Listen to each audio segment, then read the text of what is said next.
ಅನುರಾಗದ ಆರಾಧನೆ, ಹೊಸ ಬಾಳಿನ ಅಭಿನಂದನೆ, ನಮ್ಮನ್ನು ಜೋಡಿಯ ಮಾಡಿದ ಗುರುರಾಯರ ಪಾದಕ್ಕೆ ವಂದನೆ.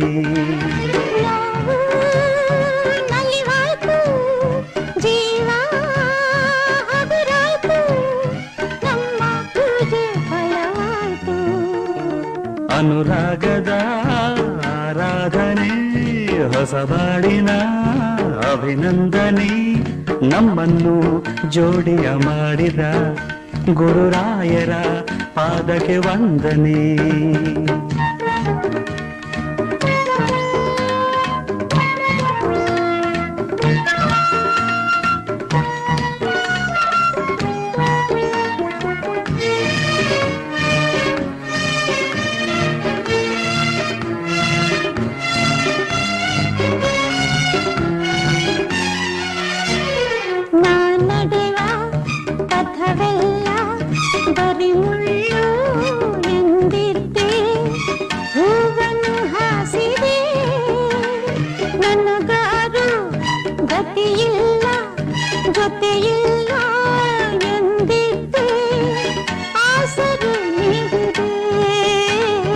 ಒಲವೆಂಬ ಮುಳಿಯಿಂದ ಕಲ್ಲನ್ನು ನೀ ಕಡೆದೆ, ರೂಪವ ನೀಡಿದೆ, ಛಲವೆಂಬ ಉರಿಯಿಂದ ಬದುಕಲ್ಲಿ ಬೆಂದಿದ್ದೆ, ತಾಳ್ಮೆಯ ಕಲಿಸಿದೆ, ತಾಳ್ಮೆಯ ಕಲಿಸಿದೆ. ಅನುರಾಗದ ಆರಾಧನೆ, ಹೊಸ ಬಾಳಿನ ಅಭಿನಂದನೆ, ನಮ್ಮನ್ನು ಜೋಡಿಯ ಮಾಡಿದ ಗುರುರಾಯರ ಪಾದಕ್ಕೆ ವಂದನೆ.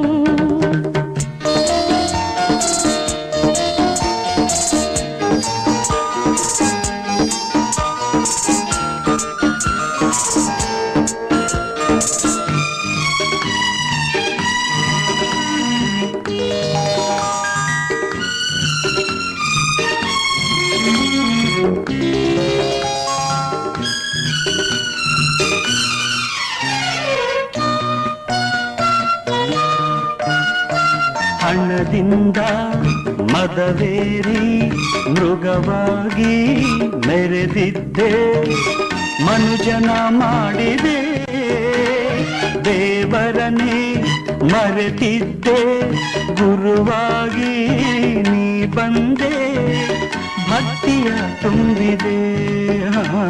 ಮನದಾಸೆ ರಥವೇರಿ ಅನುಗಾಲ ಜೊತೆಯಲ್ಲೇ ನಲಿಯುತ್ತ ಸಾಗುವ, ನಾವೆಂದು ಸುಖವಾಗಿ ಒಲವಿಂದ ಇರುವಂತೆ, ರಾಯರ ಬೇಡುವ, ಗುರುರಾಯರ ಬೇಡುವ. ಅನುರಾಗದ ಆರಾಧನೆ, ಹೊಸ ಬಾಳಿನ ಅಭಿನಂದನೆ, ನಮ್ಮನ್ನು ಜೋಡಿಯ ಮಾಡಿದ ಗುರುರಾಯರ ಪಾದಕ್ಕೆ ವಂದನೆ. ನೋವು ನಲಿವಾಯ್ತು, ಜೀವ ಹಗುರಾಯ್ತು, ನಮ್ಮ ಪೂಜೆ ಫಲವಾಯ್ತು. ಅನುರಾಗದ ಆರಾಧನೆ, ಹೊಸ ಬಾಳಿನ ಅಭಿನಂದನೆ, ನಮ್ಮನ್ನು ಜೋಡಿಯ ಮಾಡಿದ ಗುರುರಾಯರ ಪಾದಕ್ಕೆ ವಂದನೆ.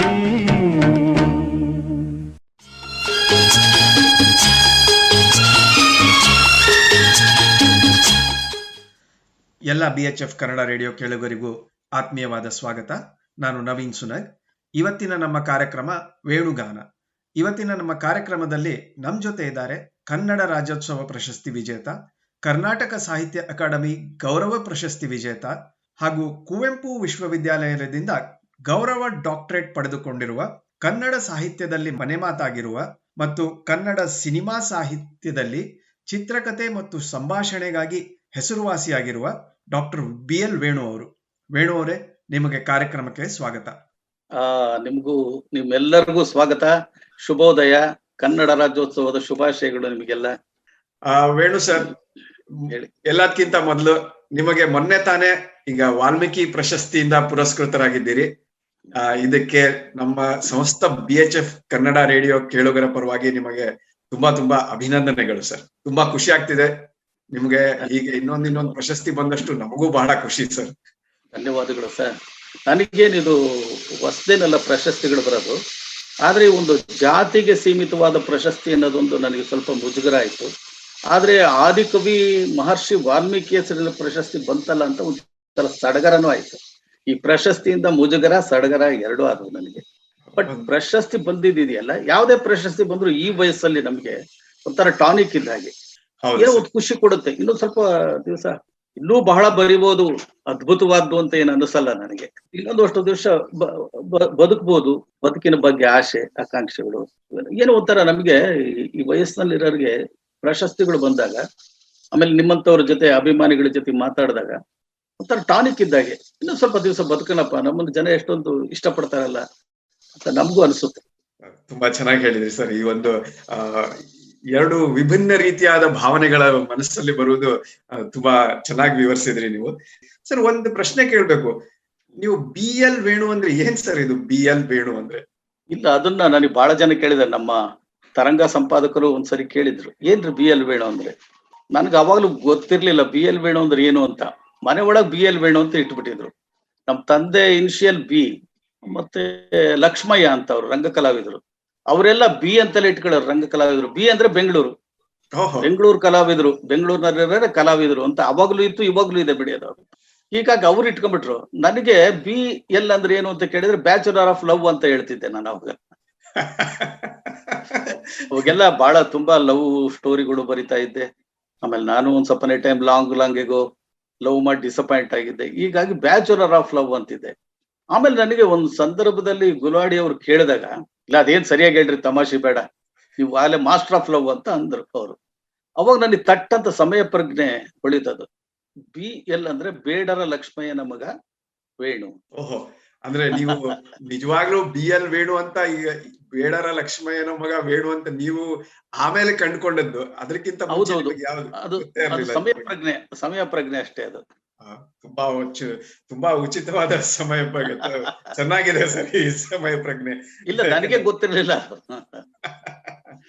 ಅದು ಗೊತ್ತಿಲ್ಲದನ್ನ ನೀವು ಎಷ್ಟು ಚೆನ್ನಾಗಿ ನಿಮ್ಮ ಹೆಸರಿಗೆ ತಕ್ಕಾಗಿ ಬಳಸ್ಕೊಂಡಿದ್ದೀರಿ ಸರ್. ಇದು ಬನ್ನಿ, ಈಗ ವೇಣುವರ ಸಿನಿಮಾದ ಒಂದು ಒಳ್ಳೆ ಹಾಡನ್ನ ಕೇಳೋಣ.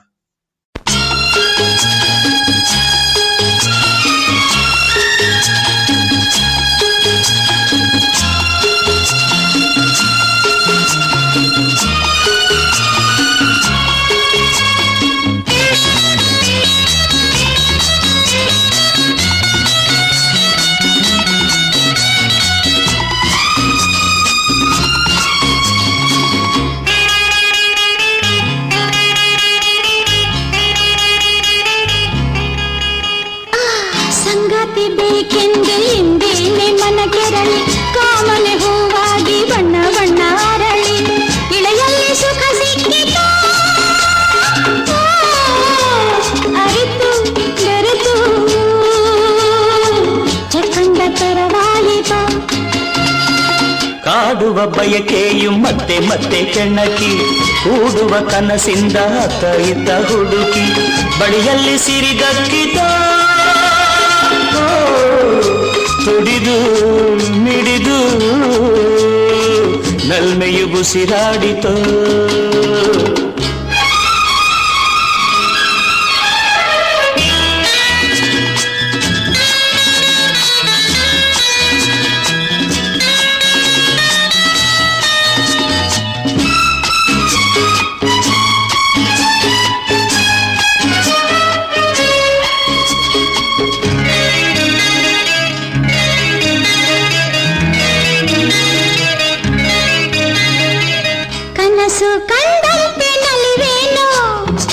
ಮನಸ್ಸು ಬೆರೆತಂತೆ ಹೊಸದೇನೋ, ಕನಸು ಕಂಡಂತೆ ನಲಿವೇನೋ, ಮನಸ್ಸು ಬೆರೆತಂತೆ ಹೊಸದೇನೋ, ಲೋಕದ ತಾರೆ ನೀನಾಗಿ ಪ್ರೀತಿ ಬೆಳಕಾಯಿತು. ಸಂಗತಿ ಬೇಕೆಂದು ಎಂದೇನೆ ಮನ ಕೆರಳಿ,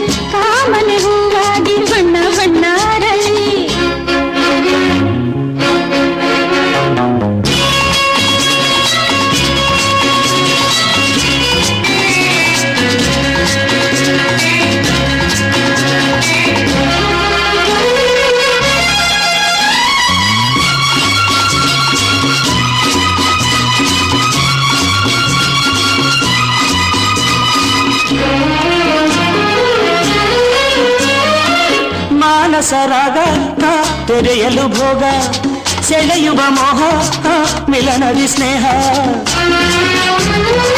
ಮಾನಸ ರಾಗ ತೆರೆಯಲು ಭೋಗ, ಸೆಳೆಯುವ ಮೋಹ ಮಿಲನದಿ ಸ್ನೇಹ.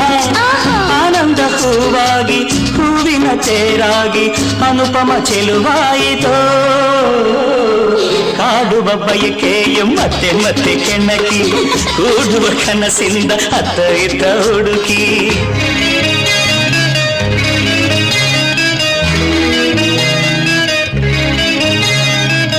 ಅರಿವು ಹೊಳೆದಂತೆ ಹಿತವೇನೋ, ಸನಿಹ ಮಿಂದಂತೆ ಸುಖವೇನೋ. ಅರಿವು ಹೊಳೆದಂತೆ ಹಿತವೇನೋ, ಸನಿಹ ಮಿಂದಂತೆ ಸುಖವೇನೋ. ನಾವೆಂದು ಹಾಯಾಗಿ ಸವಿಯಾದ ಜೇನಾಗಿ ಒಳ್ಳೆಯು ಹೊಳೆಯಾಯಿತೋ. ಸಂಗತಿ ಬೇಕೆಂದು ಎಂದೇನೋ ಮನ ಕೆರಳಿ, ಕಾಮನ ಹೂವಾಗಿ ಬಣ್ಣ ಬಣ್ಣ ಅರಳಿ. ಗೆಳೆಯಲ್ಲಿ ಸುಖ ಸಿಕ್ಕಿತೋ. ಅರಿತು ಬೆರೆತು ಚಕ್ಕಂದ ತೆರವಾಯಿತೋ. ಚಕ್ಕಂದ ತೆರವಾಯಿತೋ.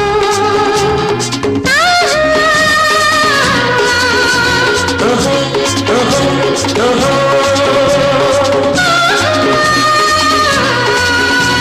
ಆಹಾ, ಓಹೋ, ಏಹೇ.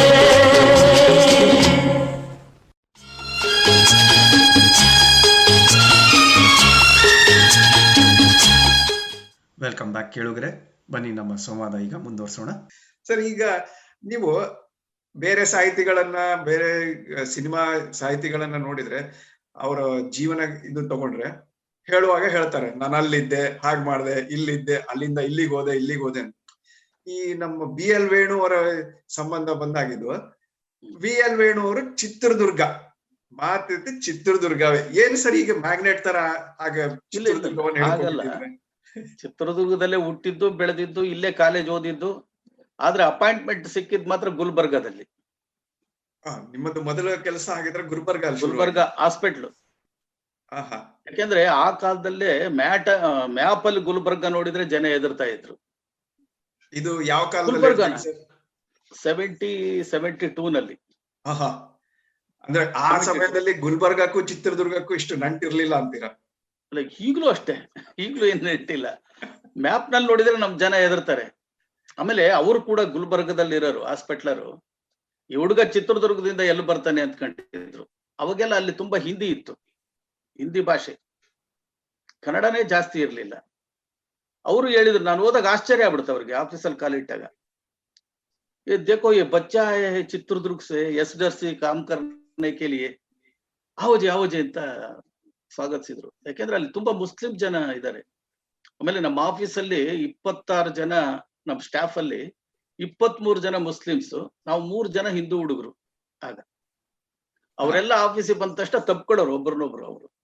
ಅವರೆಲ್ಲರೂ ತಪ್ಕೊಂಡ್ಬಿಟ್ರೆ ನಾವೆಲ್ಲ ಘಮ ಘಮ ಆಗ್ಬಿಡ್ತಿದ್ವಿ, ಸೆಂಟ್ ಹಾಕಿರೋದಲ್ಲ. ಅವರು ಅಲ್ಲಿರೋರು ಒಳ್ಳೆ ಮುಸ್ಲಿಮ್ಸ್ ನಿಜವಾಗ್ಲೂ. ಅವರ ಭಾಷೆ, ಅವರ ಸಂಸ್ಕೃತಿ, ಆಮೇಲೆ ಅವರ ಮಾನವೀಯತೆ ಎಲ್ಲ. ನಾನು ಆ ಗುಲ್ಬರ್ಗದಲ್ಲಿದ್ದಾಗಲೇ ಬೆತ್ತಲೆ ಸೇವೆ ಕೂಡ ನೋಡಿದ್ದು. ಅಲ್ಲಿ ಚಿಂಚೋಳಿ ತಾಲೂಕು ಹದಳಗಿ ಗ್ರಾಮದಲ್ಲಿ ಬೆತ್ತಲೆ ಸೇವೆ ನಡೀತಾ ಇತ್ತು. ಈ ದಲಿತ ಹೆಣ್ಣು ಮಕ್ಕಳನ್ನ ಬೆತ್ತಲೆ ಸೇವೆ, ಮಳೆ ಬರ್ದಿದ್ರೆ. ಸರ್, ಆ ವಿಷಯಕ್ಕೆ ಮುಂದೆ ಬರೋಣ ಸರ್. ಅದರ ನಿಮ್ಮ ಕಥೆ ಮತ್ತು ಕಾದಂಬರಿ ಅದನ್ನು ಇಟ್ಕೊಂಡೆ ಸ್ವಲ್ಪ ಸಂವಾದ ಮಾಡೋಣ. ಅದಕ್ಕಿಂತ ಮುಂಚೆ ಇದು ಸರ್, ನೀವು ಇವಾಗ ಓದಿದ್ದು ಎಲ್ಲ ಚಿತ್ರದುರ್ಗದಲ್ಲೇ ಅಂತ ಹೇಳಿದ್ರೆ, ಏನ್ ಓದಿದ್ರಿ ಸರ್ ನೀವು ಅಲ್ಲಿ ಚಿತ್ರದುರ್ಗದಲ್ಲಿ? ನಾನು ಸೈನ್ಸ್ ಸ್ಟೂಡೆಂಟ್. ನಾನು ಓದಿದ್ದು BZC, botany zoology chemistry. Botany zoology chemistry ಓದ್ಕೊಂಡು ಕಥೆ ಕಾದಂಬರಿಯಲ್ಲಿ ಹೇಗೆ ನೀವು? ನಾನು ಡಾಕ್ಟರ್ ಆಗ್ಬೇಕು ಅಂತ ಆಸೆಯಿಂದ ಓದ್ದೆ. ಆಮೇಲೆ ಡಾಕ್ಟರ್ ಆಗಕ್ ಆಗಲ್ಲ ಅಂತ ಗೊತ್ತಾಯ್ತು. ಯಾಕೆಂದ್ರೆ ನಮ್ಗೆ ತುಂಬಾ ಬಡತನದ ಕುಟುಂಬ. ನಾನು ಡಿಗ್ರಿನೇ ಮಾಡ್ಕೊಳಕ್ಕಾಗಿಲ್ಲ. ಕೊನೆ ಆಗ ನೋಡಿ, ಆಗ ಡಿಗ್ರಿ ಓದ್ಬೇಕಾದ್ರೆ ನಮ್ಗೆ 80 ರೂಪೀಸ್ ಏನೋ ಫೀಸ್ ಇತ್ತು, 80 ರೂಪಾಯಿ ಅಷ್ಟೇ. ಆ 80 ರೂಪಾಯಿ ನನಗೆ ಕಟ್ಟಕ್ಕಾಗ್ಲಿಲ್ಲ ಅವಾಗ, ಅಷ್ಟು ಪಜಿತಿ. ಆ ಟೈಮ್ನಲ್ಲಿ ನಾನು ಯಾವಾಗ್ಲೂ ಸೆಕೆಂಡ್ BSc ಓದಬೇಕಾದ್ರೆ KPSC ಎಕ್ಸಾಮ್ ಕಟ್ಟಿದ್ದೆ. ಅದು ಕೆಲ್ಸಕ್ಕೆ ಆರ್ಡರ್ ಬಂದ್ಬಿಡ್ತು. ಸದ್ಯ ಕೆಲಸ ಸಿಕ್ತಲ್ಲ, ಸೀದಾ ಗುಲ್ಬರ್ಗ ಹೊರಟೋದೆ. ಮನೆ ಒಳಗದೆ ಪಾಪ ಅಷ್ಟು ಕಷ್ಟಪಡ್ತಂದ್ರೆ ನಮ್ಮ ಅಪ್ಪ ಅಮ್ಮ ಬೇಡ ಅಂದ್ರು, ಹೋಗ್ಬೇಡ ಕಣಪ್ಪ, ತಿರ್ಕಂಡ್ ತಿಂದ್ರು ಪರವಾಗಿಲ್ಲ, ನೀನು ಅಷ್ಟು ದೂರ ಹೋಗ್ಬೇಡ ಅಂತ. ನನಗೆ ಗೊತ್ತಿತ್ತು ತಿರ್ಕಂಡೆ ತಿನ್ಬೇಕಾಗತ್ತೆ ಇಲ್ಲಿದ್ರೆ ಅಂತ. ಧೈರ್ಯ ಮಾಡಿ ನಾನು ಅಲ್ಲಿಗೆ ಹೋದೆ ಸರ್. ಆ ಜನ ತುಂಬಾ ಚೆನ್ನಾಗಿ ನನ್ನ ನೋಡ್ಕೊಂಡ್ರು. ನಾನು ಇಲ್ಲಿ ಆರ್ಕೆಸ್ಟ್ರಾ ಇಟ್ಕೊಂಡಿದ್ದೆ, ಆಡ್ತಾ ಇದ್ದೆ ಅವಾಗೆಲ್ಲ. ಕಿಶೋರ್ ಕುಮಾರ್ ಹಾಡು ತುಂಬಾ ಚೆನ್ನಾಗಿ ಆಡ್ತಿದ್ದೆ. ಅಲ್ಲಿ ನೋಡಿ ನಾನು ಕಿಶೋರ್ ಕುಮಾರ್ ಆಡೋದು, ಮತ್ತೆ ನಾನು ಒಂದು ಫ್ಲೂಟ್ ತಗೊಂಡೋಗಿದ್ದೆ ಹೋಗ್ಬೇಕಾರೆ ಇಲ್ಲಿಂದ. ಆ ಫ್ಲೂಟ್ ನುಡ್ಸೋದನ್ನ ಗೊತ್ತಾಯ್ತು ಫಸ್ಟ್, ರೂಪದಲ್ಲಿ ಫ್ಲೂಟ್ ನುಡಿಸ್ತಾನೆ ಅಂತ. ಅಲ್ಲಿಗೆ ಬರಕ್ ಶುರು ಆದ್ರು ಆಫೀಸ್ನವರೆಲ್ಲ. ಆಮೇಲೆ ಅವರು ಅಮರ ಗರ್ಕೋ ದಾವತ್ ಕಾವಜಿ ಅಂತ ಕರಿತಿದ್ರು. ನನಗೆ ಈ ಜಾತಿ ಮತಗಳ ಬಗ್ಗೆ ಮೊದ್ಲಿಂದಲೂ ನಂಬಿಕೆ ಇರ್ಲಿಲ್ಲ. ನಾನ್ ಕೇಳಿದ ಫುಡ್ ಕೊಟ್ರಾಯ್ತು, ಚಾವಲ್ ಡಾಲ್ ಕೊಟ್ರೆ ಸಾಕು ನನಗೆ ಅಂತಿದ್ದೆ. ಅವು ಅಮರ ಗರ್ಕೋ ಅಂತ. ಅಲ್ಲಿ ಕಿಶೋರ್ ಕುಮಾರ್ ಹಾಡು ಹೇಳು ಅಂತ ಹೇಳರು. ಆಗ್ ಲೆಕ್ಕ ಹಾಕಿದ್ರೆ ಕಿಶೋರ್ ಕುಮಾರೇ ನಾನು ಸಾಕ್ತಾಗಲ್ಲಿ. ಮಟ್ಟಿಗೆ ಅಲ್ಲಿ ಬಾಂಧವ್ಯ ಬೆಳೀತು ನೋಡಿ. ನಾನು ಗುಲ್ಬರ್ಗದ ಯಾಕೆ ಹೇಳ್ತೀನಿ ಹೆಚ್ಚು ಅಂದ್ರೆ, ಅಲ್ಲಿ ಹಿಂದೂ ಮುಸ್ಲಿಂ ಭಾವೈಕ್ಯತೆ ಹೇಗಿರುತ್ತೆ, ಅಲ್ಲಿ ಶರಣಬಸಪ್ಪ ಟೆಂಪಲ್ ಅಂತಿದೆ. ಆ ಜಾತ್ರೆಯಲ್ಲೂ ಮುಸ್ಲಿಮ್ಸ್ ಅಷ್ಟೇ ಚೆನ್ನಾಗಿ ಭಾಗವಹಿಸ್ತಾರೆ. ಬಂದೇನವಾಜ್ ಅಂತ ಜಾತ್ರೆ ಆಗುತ್ತೆ, ಅದ್ಭುತವಾದ ಜಾತ್ರೆ ಅದು. ದೊಡ್ಡದು ಸ್ಟಾಲ್ಗಳೆಲ್ಲ ಹಾಕಿರ್ತಾರೆ. ಅಲ್ಲೂ ನಮ್ಮ ಹಿಂದೂ ಜನ ಅದೇ ತರನೇ ಭಾಗವಹಿಸ್ತಾರೆ. ಅಷ್ಟು ಪ್ರೀತಿ ವಿಶ್ವಾಸ ಇದೆ. ಅಲ್ಲಿ ಕೋಮು ಗಲಭೆ ಆಗಿದ್ದೆ ನಾನು ಇರೋವರೆಗಂತೂ ನೋಡ್ಲೇ ಇಲ್ಲ, ನೀವು ಕೇಳಿರಕ್ಕಿಲ್ಲ. ಅದು ಅಷ್ಟು ಅನ್ಯೋನ್ಯವಾಗಿ ಬದುಕಿದ್ದಾರೆ. ಅದು ಅಲ್ಲಿ ನನಗೆ ಆ ಭಾವೈಕ್ಯತೆ ಅಂದ್ರೆ ಏನು, ಹೆಂಗ್ ಬದುಕ್ಬೋದು ನಾವು ಅನ್ನೋದು ಅರ್ಥ ಆಯ್ತು. ಬೆತ್ತಲೆ ಸೇವೆ ನಾನು ನೋಡಿದ್ರಿಂದ, ಬೆತ್ತಲೆ ಸೇವೆ ಬಗ್ಗೆ ಒಂದು ಕಾದಂಬರಿ ಬರ್ತದೆ. ಪ್ರಜಾಮತದಲ್ಲಿ ಒಂದು ಬೆತ್ತಲೆ ಸೇವೆ ಅಂತಲೇ ಒಂದು ಕತೆ ಬರ್ದೆ. ಅದು ರಾಜ್ಯ ಮಟ್ಟದ ಸ್ಪರ್ಧೆನಲ್ಲಿ ಪ್ರಥಮ ಬಹುಮಾನ ಬಂತು. ಅದನ್ನ ಹಾಮಾನಾಯಕರು ಅದನ್ನ ಕಾದಂಬರಿ ಮಾಡ್ರಿ ಅಂತ ನೋಡಿ, ಅದು ಕಾದಂಬರಿ ಮಾಡದೆ, ಅದು ಸಿನಿಮಾ ಆಯ್ತು. ಈಗ ನಿಮಗಾಗಿ ಇನ್ನೊಂದು ಸುಂದರ ಹಾಡನ್ನ ಪ್ರಸಾರ ಮಾಡೋಣ.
ನಿನ್ನಂತೆ ಇಲ್ಲ ಒಳ್ಳೆ ಗಂಡು ನೋಡು ನನ್ನೊಮ್ಮೆ ನೋಡು ಮುತ್ತಿನಂತೆ ಎರಡು ಮಾತನಾಡು ಕೂಡಿ ನನ್ ಜೋಡಿ ಹಾಡು ಹೊತ್ತೇರಿ ಹೋಗೈತೆ ಮತ್ತೇರಿ ನೀರೈತೆ ಆಸೆ ಪೂರೈಸು ಮಾರ ಆಸೆ ಪೂರೈಸು ಮಾರ ನಮ್ಮೂರ ಹಮ್ಮೀರ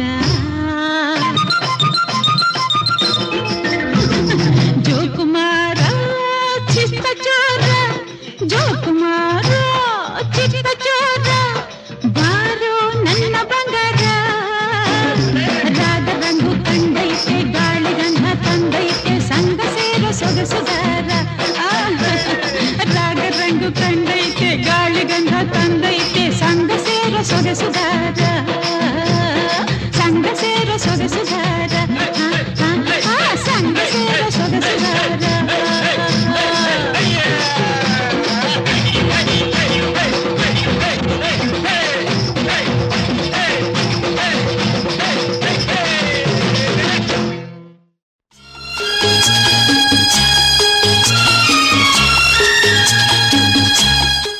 ವೆಲ್ಕಮ್ ಬ್ಯಾಕ್ ಕೇಳುಗರೆ. ಈಗ ಹೇಳಿದ್ರಿ ಕಾದಂಬರಿ ಕತೆ ಎಲ್ಲ ಬರ್ದೆ ಅಂತ ಹೇಳಿ. ಯಾರೇ ಒಬ್ಬ ಈ ಲೇಖಕರನ್ನ ಅಥವಾ ಸಾಹಿತಿಗಳನ್ನ ತಗೊಂಡ್ರೆ ನಾವು ನಮಗೆ ಇಮ್ಯಾಜಿನ್ ಮಾಡ್ಕೊಳ್ಳೋದೆ ಧಾರವಾಡ, ಮೈಸೂರು, ಶಿವಮೊಗ್ಗ. ಯಾಕಂದ್ರೆ ನೀವು ನೋಡ್ದಂಗೆ ಎಲ್ಲಾ ಘಟಾನುಘಟಿಗಳು ಬಂದಿದ್ದು ಈ ಸೀಮೆಗಳಿಂದ. ಅಂತದ್ರಲ್ಲಿ ಈ ಚಿತ್ರದುರ್ಗದ ನಿಗಿ ನಿಗಿ ನಿಗಿ ಆ ಕಲ್ಲು ಬಂಡೆ ಸುಡು ಬಿಸಿಲಿನಲ್ಲಿ ಸಾಹಿತ್ಯ ಹುಟ್ಕೊಂಡಿದ್ದು ಹೇಗೆ ಮತ್ ಯಾಕೆ? ಅದು ನನ್ಗೆ ಗೊತ್ತಿಲ್ಲಪ್ಪ. ನಾನ್ ಸಾಹಿತ್ಯ ಆಗ್ಬೇಕು ಅಂದ್ಕೊಂಡನಲ್ಲ.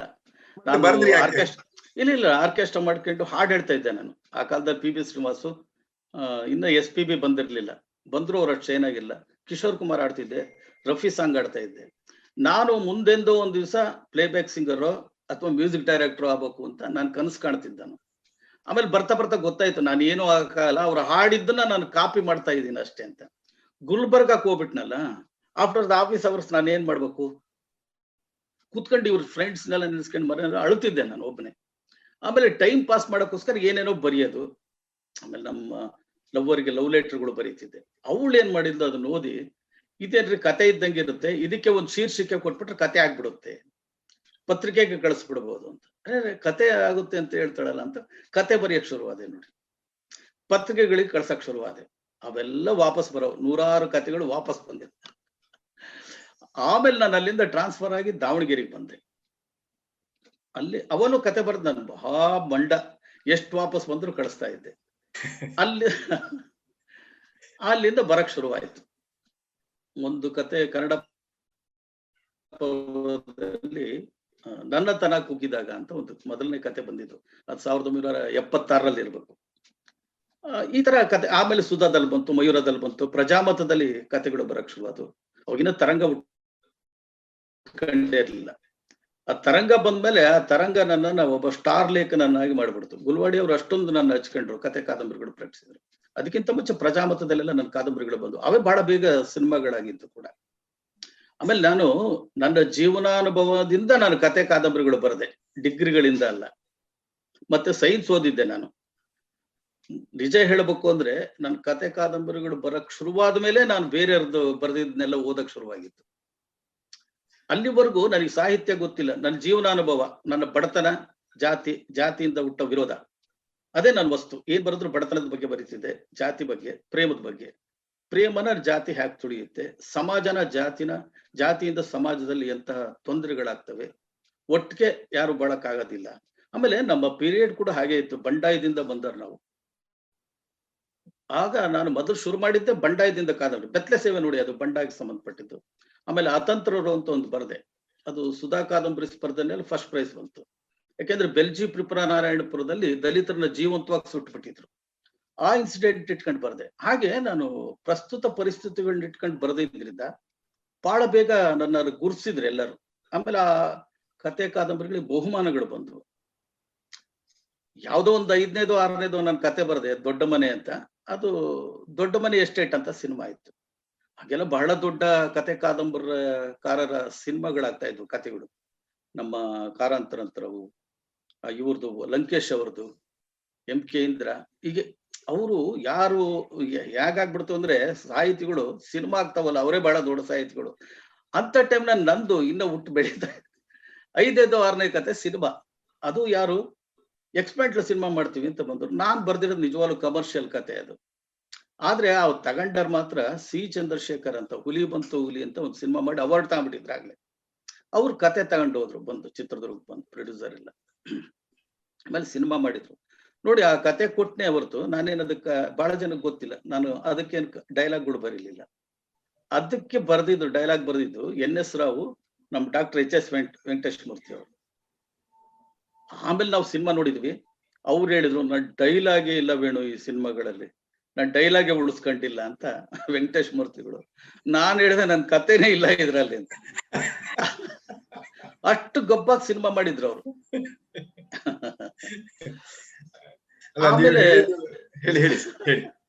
ಆಮೇಲೆ ನನ್ಗನ್ನಿಸ್ತು ಸಿನಿಮಾಕ್ಕೂ ನನಗೂ ಬರಲ್ಲ, ನನ್ ಪಾಡಿ ನನ್ ಕತೆ ಬರ್ಕೊಂಡಿರೋದೆ ವಾಸಿ ಅಂದ್ಕೊಂಡು. ಯಾಕೆಂದ್ರೆ ಮುಹೂರ್ತಕ್ಕೆ ಕರೆದಿದ್ರು, ಸಿನಿಮಾಕ್ಕೆ ಮುಹೂರ್ತಕ್ಕೆ ಕರೆದರು. ನನ್ ಮಾತಾಡ್ಸಂಗಿಲ್ಲ ಡೈರೆಕ್ಟ್ರು. ನಾನ್ ಪಕ್ಕದಾಗ ಹೋಗಿ ಕುತ್ಕೊಂಡ್ರೆ ಚಿತ್ರಕಥೆ ಏನ್ ಮಾಡಿದೀರಾ ಸರ್ ಅಂತ, ನಾನು ಕ್ಯೂರಿಯಾಸಿಟಿ ನನಗೆ. ಚಿತ್ರಕಥೆ ಬದನೆಕಾಯಿ ನಿನಗೇನ್ ಗೊತ್ತಾಗುತ್ತೆ ಅಂತ ಹೇಳಿ ಬೇರೆ ಕಡೆ ಎದ್ದು ಕುತ್ಕೊಂಡರು. ಯಾಕೆ ನೀವು ಹೊಸಬ್ರಂತಾನೋ ಅಥವಾ ನಿಮ್ಗೆ ನಿಮ್ಮ ಚಿತ್ರಕಥೆಯಲ್ಲಿ ಏನಿಲ್ಲ ಅಂತ ಯಾಕೆ ಸರ್ ಆ ರೀತಿಯಾದ ಧೋರಣೆ? ಅಲ್ಲ, ಕತೆ ತಗೊಂಡ ಮೇಲೆ ಅವನ್ ಏನ್ ಸಿನಿಮಾ ಮಾಡ್ತಾನೆ ಅಂತ ನನಗ್ ಗೊತ್ತಾಗಬೇಕಲ್ಲ. ಚಿತ್ರಕಥೆನೇ ಬಹಳ ಮುಖ್ಯವಾಗದ್ ನಮ್ಗೆ. ಸರ್ ಅವರ ಧೋರಣೆ ಯಾಕೆ ಹೀಗೆ ನಿಮ್ ಕಡೆ? ನಿನಗೇನ್ ಬದನೆಕಾಯಿ ಗೊತ್ತಿದೆ? ಅವ್ರು ಬಹಳ ದೊಡ್ಡ ಡೈರೆಕ್ಟ್ರು ಅಂತ ಅಂದ್ಕೊಂಡ್ಬಿಟ್ಟಿದ್ದಾರೆ ಅವ್ರನ್ನ. ಆಮೇಲೆ ಅದ್ರ ಹೀರೋಯಿನ್ ಫಸ್ಟ್ ಪಿಕ್ಚರ್ ನಂದು ಮಾನು ಮತ್ತು ಪ್ರಮೀಳಾ ಜೋಶಾಯಿ ಅವ್ರು ಬಂದ್ರು. ಮಾನು ನೋಡಿ ಯಾವಾಗ್ಲೇ ಅಲ್ಲ ಪ್ರೊಫೆಸರ್ ಅವರು ಕತೆಗಳೆಲ್ಲ ಬರೀತಿದ್ರು. ತಕ್ಷಣ ನನ್ನ ಬಗ್ಗೆ ಅವ್ರಿಗೆ ಕ್ಯೂರಿಯಾಸಿಟಿ, ಬನ್ನಿ ಬೇಡ ನಮ್ ರೂಮ್ಗೆ ಅಂತ ಕರ್ಕೊಂಡು ಹೋಗಿ ಟೀಗಿ ಎಲ್ಲ ಕೊಡಿಸಿ ತುಂಬಾ ಚೆನ್ನಾಗಿ ನೋಡ್ಕೊಂಡ್ರು. ಅಲ್ಲಿ ನನಗೆ ಒಂಥರ ಇರಿಟೇಷನ್ ಆಯ್ತು. ಓ ಇವ್ ಸರಿ ಹೋಗಲ್ಲ ಬಿಡು ಅಂದ್ಕೊಂಡು ನನ್ನ ಪಡಿ ನಾನು ವಾಪಸ್ ಬಂದೆ. ಸಿನಿಮಾ ಬಂತು, ಅದು ಹೋಯ್ತು ಬಿಡಿ. ನನಗೂ ಸಿನಿಮಾಕ್ಕೂ ಬರಲ್ಲ ಅಂದ್ಕೊಂಡು ನನ್ನ ಪಾಡಿ ನನ್ ಕತೆ ಬರ್ಕೊಂಡು ಕಾದಂಬರಿಗಳು ಬರ್ಕೊಂತ ಹೋದೆ. ಬೆತ್ತಲೆ ಸೇವೆ ಬಂತು, ಅದನ್ನು ಸಿನಿಮಾ ಮಾಡ್ತೀವಿ ಅಂತ ತಗೊಂಡು ಹೋದ್ರು. ಅದು ಒಂದು 10 ದಿವಸ ಏನೋ ಶೂಟಿಂಗ್ ಆಯ್ತು. ದೊಡ್ಡ ಆರ್ಟಿಸ್ಟ್ ಸರ್ ಅದರಲ್ಲಿ. ಅನಂತ್ ನಾಗು, ಲೋಕೇಶ್, ವಜ್ರಮುನಿ, ಮುಸ್ರಿ ಕೃಷ್ಣಮೂರ್ತಿ, ತುಂಬಾ ಜನ ದೊಡ್ಡ ಆರ್ಟಿಸ್ಟ್, ಬಾಲಕೃಷ್ಣ ಎಲ್ಲ ಇದ್ರು. ಬಟ್ ಒಂದು 10 ದಿವಸ ಶೂಟಿಂಗ್ ಆಗಿ ನಿಂತೋಯ್ತು. ಬೆತ್ತಲೆ ಸೇವೆ ಕತ್ತಲೆಯಲ್ಲಿ ಅಂತ ಬರಕ್ ಶುರುವಾಯ್ತು ಪತ್ರಿಕೆಗಳೆಲ್ಲ. ನಾನು ಅಂದ್ಕೊಂಡೆ ಇದು ಸಿನಿಮಾಕ್ಕೂ ನನಗೂ ಬರೋದೇ ಇಲ್ಲ, ನನ್ಗೆ ಯಾಕೆ ಬೇಕು ಅಂತ ಮತ್ತೆ ನನ್ನ ಪಾಡಿ ನಾನು ಬರ್ಕೊಂತ ಹೋದೆ. ಈಗ ಈ ಹಾಡನ್ನ ಆನಂದಿಸೋಣ.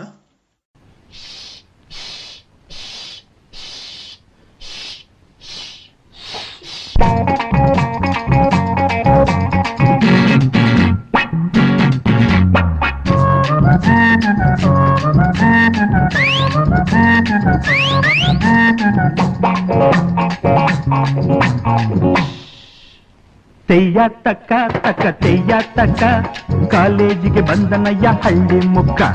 ತೆಯ್ಯ ತಕ್ಕ ತಕ್ಕ ತೆಯ್ಯ ತಕ್ಕ ಕಾಲೇಜಿಗೆ ಬಂದನಯ್ಯ ಹಳ್ಳಿ ಮುಕ್ಕ. ಆಹ ಮಖಮಲ್ ಟೋಪಿ ಓಹೋ ತೊಗಲೆ ಚಡ್ಡಿ, ಆಹ ಮಖಮಲ್ ಟೋಪಿ ಓಹೋ ತೊಗಲೆ ಚಡ್ಡಿ, ಬಣ್ಣದ ಸಕ್ಕರೆ ಕಡ್ಡಿ. ಮನ್ಮಥ ರೂಪ ಅಯ್ಯೋ ಪಾಪ ಭಾರಿ ಜಾಣ ಎಮ್ಮೆ ಕೋಣ.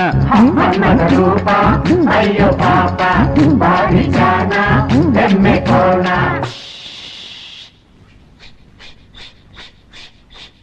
ತೆಯ್ಯ ತಕ್ಕ ತಕ್ಕ ತೆಯ್ಯ ತಕ್ಕ ಕಾಲೇಜಿಗೆ ಬಂದನಯ್ಯ ಹಳ್ಳಿ ಮುಕ್ಕ.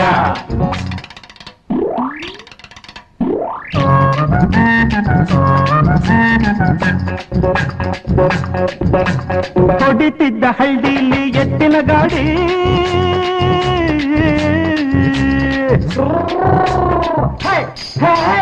ಗಾಡಿ ಬಲಿತ ಮೇಲೆ ಬರೆದ ABCD ABCD ABCD ABCD.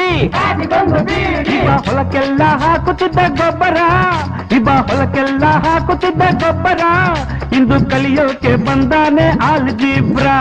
Algebra is ಗೊಬ್ಬರ ವಿಚ್ ಮೇಕ್ಸ್ ಯು ಗಾಬ್ರಾ.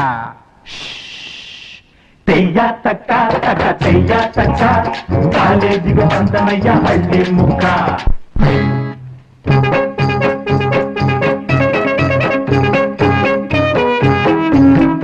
ವಿಶಿಷ್ಟಾದ್ವೈತ ಮಹಾಪಂಡಿತ ವೇದೋಪನಿಷತ್ ಪಾದಂಗತ ಕೀಳುಕೋಟೆ ಅಳಸಿಂಗಾಚಾರ್ಯ ಶ್ರೇಷ್ಠರ ಹತ್ತಿರ ಕಂಡರು ತಪ್ಪಿಸಿ ಎಲ್ಲಿರುವೆ ಅಧಮ ನರಾಧಮ ಎಲ್ಲಿರುವೆ ಅಧಮ ಕಾಸಿಗೆ ನೀನು ಚಕ್ಕರು ಪಡೆದು ಮಾತಿನ ಸಿರಿವ ನೋಡುವೆ ಏನೋ ಎಲ್ಲಿರುವೆ ಅಧಮ ಅಧಮ ಅಧಮ ಅಧಮ ಅಧಮ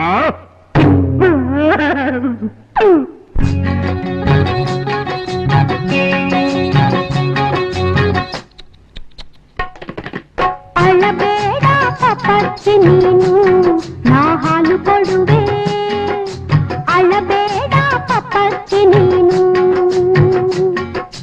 ಬಣ್ಣದ ಗಿಲಾಸಿ ಬೇಕೇನು ಬಾಟಾನಿ ಪಾಠ ಸಾಕೇನು ಬಣ್ಣದ ಚಿಟ್ಟೆಯು ಹಿಡಿಯುವ ಆಟವೇ ಜುವಾಲಜಿಯು ಗೊತ್ತೇನು ನಾ ಮುತ್ತು ಕೊಡುವೆ ಅಳಬೇಡ ಪಪ್ಪಚ್ಚಿ ನೀನು ನಾ ಹಾಲು ಕೊಡುವೆ ಅಳಬೇಡ ಪಪ್ಪಚ್ಚಿ ನೀನು ಕೂಸು ನನ್ ಮಗನೇ ರಾಗಿ ರೊಟ್ಟಿ ಬುಚ್ಚಳ್ ಚಟ್ನಿ ತಂದೆ ಮೊಮ್ಮಗನೇ ರಾಗಿ ರೊಟ್ಟಿ ಬುಚ್ಚಳ್ ಚಟ್ನಿ ತಂದೆ ಮೊಮ್ಮಗನೇ ಮೂಗಿನ ಮಟ್ಟ ಜಡಿದು ನೀನು ಮಲಗೋ ಕಳ್ಳನ್ ಮಗನೇ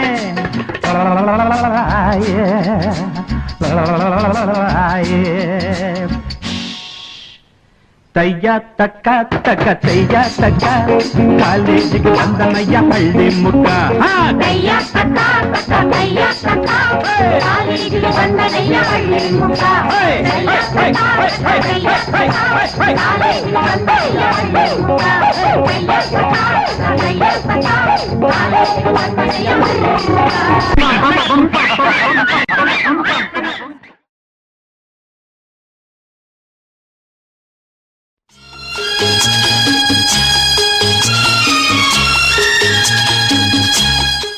ವೆಲ್ಕಮ್ ಬ್ಯಾಕ್ ಕೇಳುಗರೆ. ಬನ್ನಿ ನಮ್ಮ ಸಂವಾದ ಈಗ ಮುಂದುವರ್ಸೋಣ. ಒಂದು ನಾನು ಬರೆದ ಕಾದಂಬರಿ ಪರಾಜಿತ ಅಂತ ಪತ್ರಿಕೆನಲ್ಲಿ ಬಂತು. ಅದು ತುಂಬಾ ಸಸ್ಪೆನ್ಸ್ ಅಂಡ್ ಹಾರರ್ ಅದು ಆ ಕಾಲಕ್ಕೆ. ಅದನ್ನ ಸಿದ್ಲಿಂಗಯ್ಯನವರು ಓದಿ ಗಮನಿಸಿದ್ದಾರೆ. ಅವರು ದೊಡ್ಡರಂಗೇಗೌಡರಿಗೆ ಹೇಳಿ ನನಗೆ ಟೆಲಿಗ್ರಾಮ್ ಕೊಡ್ಸಿದ್ರು, BL ವೇಣು ಸ್ಟಾರ್ಟ್ ಅಂತ, ಸ್ಟಾರ್ಟ್ ಇಮಿಡಿಯೇಟ್ಲಿ. ದೊಡ್ಡರಂಗೇಗೌಡರು ಮನೆ ಅಡ್ರೆಸ್ ಎಲ್ಲ ಕೊಟ್ಟಿದ್ರು.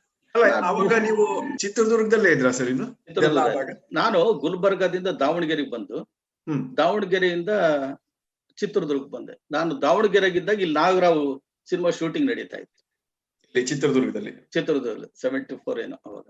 ಆಮೇಲೆ ನಾನು 76 78 ದುರ್ಗಕ್ಕೆ ಬಂದೆ.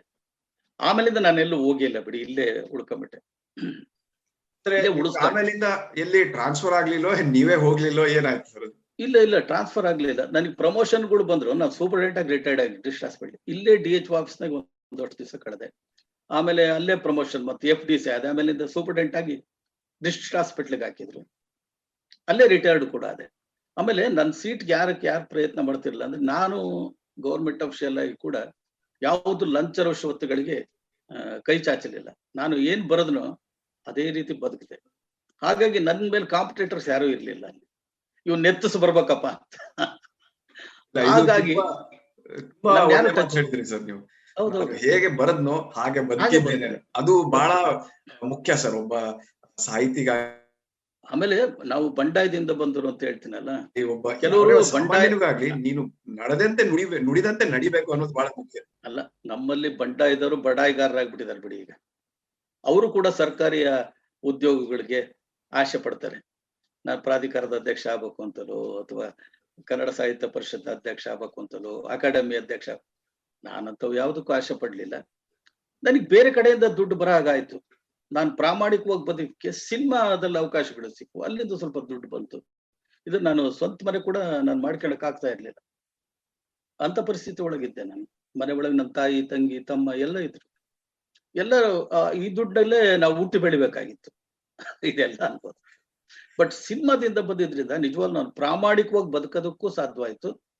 ಇದ್ದಿದ್ರೆ ಒಂದಿಷ್ಟು ನೆಮ್ಮದಿಯಿಂದ. ಆದ್ರೂ ಕೂಡ ಈಗಲೂ ನಾನು ಬದುಕ್ತಿರೋದು ನನ್ನ ಪೆನ್ಷನ್ ಇಂದ, ಸಿನಿಮಾ ದುಡ್ಡಿಂದಲ್ಲ. ಇದು ಸಿನಿಮಾ ಅಂದ್ರೆ ಒಂಥರ ಮಳೆ ಇದ್ದಾಗೆ, ಮಳೆ ಬರ್ಬೋದು, ಬರದೇ ಇರ್ಬೋದು. ನಾನು ಅವತ್ತಿಗೂ ನೆಚ್ಕೊಳ್ಳಿಲ್ಲ.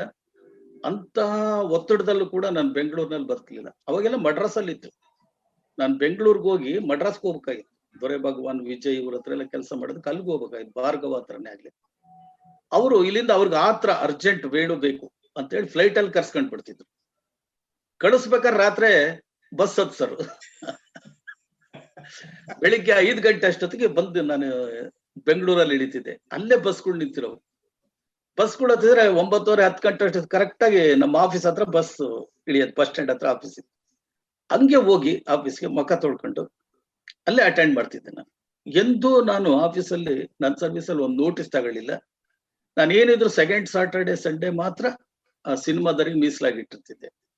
ಅವ್ರು ಹಂಗ ಅಡ್ಜಸ್ಟ್ ಆದ್ರೆ ಮಾತ್ರ ಅವ್ರ ಸಿನಿಮಾಗಳಿಗೆ ನಾನು ಒಪ್ಕೊಳ್ತಿದ್ದೆ. ನನ್ಗೆ ಅದಕ್ಕೆ ವಿಷ್ಣುವರ್ಧನ್ ಅವರು ಸೆಕೆಂಡ್ ಸಾಟರ್ಡೆ ಸಂಡೇ ಸಾಹಿತಿ ಅಂತಲೇ ಹೆಸರಿಟ್ಬಿಟ್ಟಿದ್ರು. ಅದೇ ಸರ್, ಸೆಕೆಂಡ್ ಸಾಟರ್ಡೆ ಕೇಳ್ಬೇಕಂತಿದ್ದೆ, ಅದನ್ನ ಮುಂದೆ ಕೇಳೋಣ ಸರ್.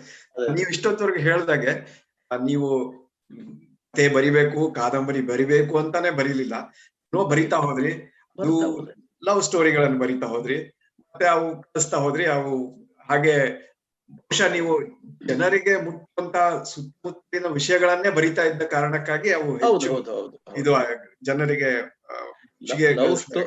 ಲವ್ ಸ್ಟೋರಿಗಳಲ್ಲಿ ಕೂಡ ಸಾಮಾಜಿಕ ಸಮಸ್ಯೆ, ಜಾತಿ ಸಮಸ್ಯೆ ಇವೆಲ್ಲ ಇರ್ತಿದ್ವು. ಆ ಪ್ರಸ್ತುತ ಸಮಸ್ಯೆ ಆ ಟೈಮ್ ನಲ್ಲಿ. ಆಮೇಲೆ ಅದೇನೋ ನಾನು ಕಾದಂಬರಿಗಳಲ್ಲಿ ತುಂಬಾ ಚೆನ್ನಾಗಿ ಡೈಲಾಗ್ ಬರೀತೀನಿ ಅಂತ ಹೇಳಿ ಸಿದ್ಧಲಿಂಗನವ್ರೆ ನೀವೇ ಡೈಲಾಗ್ ಬರ್ದ್ಬಿಡಿ ಬೇಡ ಅಂತ ಒತ್ತಡ ತಂದ್ರು. ನನಗೆ ನನ್ನ ಸಿನಿಮಾಕ್ಕೆ ಉದಯ್ ಶಂಕರ್ ಬರಿಬೇಕು ಅಂತ ಆಸೆ ನನಗೆ. ಸರ್ ಉದಯ್ ಶಂಕರ್ ಹತ್ರ ಬರೆಸಿದ್ದಾರೆ ಡೈಲಾಗ್. ಅವರೇ ಕಂಡ್ರಿ ನಿಮ್ ಸಿನಿಮಾಕ್ ಬರೆಯೋದು, ನೀವ್ ಬರಿಯಪ್ಪ ನೋಡೋಣ, ಅವ್ರಿಗೆ ಈ ಕಾಲೇಜ್ ಸ್ಟೋರಿ ಇವಕ್ಕೆಲ್ಲ ಬರೆಯಕ್ ಬರಲ್ಲ ಕಂಡ್ರಿ, ನೀವೇನೋ ಸಿಕ್ಕಿ ನೋಡೋಣ, ನೀವು ಬರದ್ರಿ, ನೀವು ಚೆನ್ನಾಗಿಲ್ಲ ಅಂದ್ರೆ ನಾನು ಅವ್ರ ಹತ್ರನೇ ಬರೆಸ್ತೀನಿ ಅಂತ ಸಿದ್ಧಲಿಂಗನವ್ರು. ನಾನು ಏನೋ ಬಹಳ ಹೇಳ್ತಾ ಇದ್ದಾರೆ, ಆಯ್ತು ಸರ್ ಬರ್ಕೊಡ್ತೀನಿ. ನನ್ನ ಕೂರಿಸ್ಕೊಂಡು ಅವ್ರ ಮನೆಯಲ್ಲೇ ಈ ಸ್ಕ್ರೀನ್ ಪ್ಲೇನ ಮಾಡಿದ್ರು. ನೋಡಿ ನಮ್ದು ಏನೇ ಕತೆ ಕೊಟ್ರು ಅವ್ರು ಸ್ಕ್ರೀನ್ ಪ್ಲೇ ಅಂತ ಮಾಡ್ತಾರೆ, ಚಿತ್ರಕಥೆ ಅಂತ ಮಾಡ್ತಾರೆ. ಅಂದ್ರೆ ಸಿನಿಮಾಕ್ ಸರಿಯಾಗಿ ಇನ್ಸಿಡೆಂಟ್ಗಳು, ಆಮೇಲೆ ಅಲ್ಲಿನ ಪಾತ್ರ ಪೋಷಣೆ, ಅಲ್ಲಿನ ಕಾಮಿಡಿ. ನಮ್ಮ ಕಾದಂಬರಿಗಳಲ್ಲಿ ಕಾಮಿಡಿ ಇರಲ್ಲ, ಅಲ್ಲಿ ಕಾಮಿಡಿ ಸೀನ್ಗಳು ಕ್ರಿಯೇಟ್ ಮಾಡ್ತಾರೆ. ಆ ಸ್ಕ್ರೀನ್ ಪ್ಲೇ ಎಲ್ಲ ನೋಡ್ಕೊಂಡೆ. ಈಗ ನಿಮಗಾಗಿ ಇನ್ನೊಂದು ಸುಂದರ ಹಾಡನ್ನ ಪ್ರಸಾರ ಮಾಡೋಣ.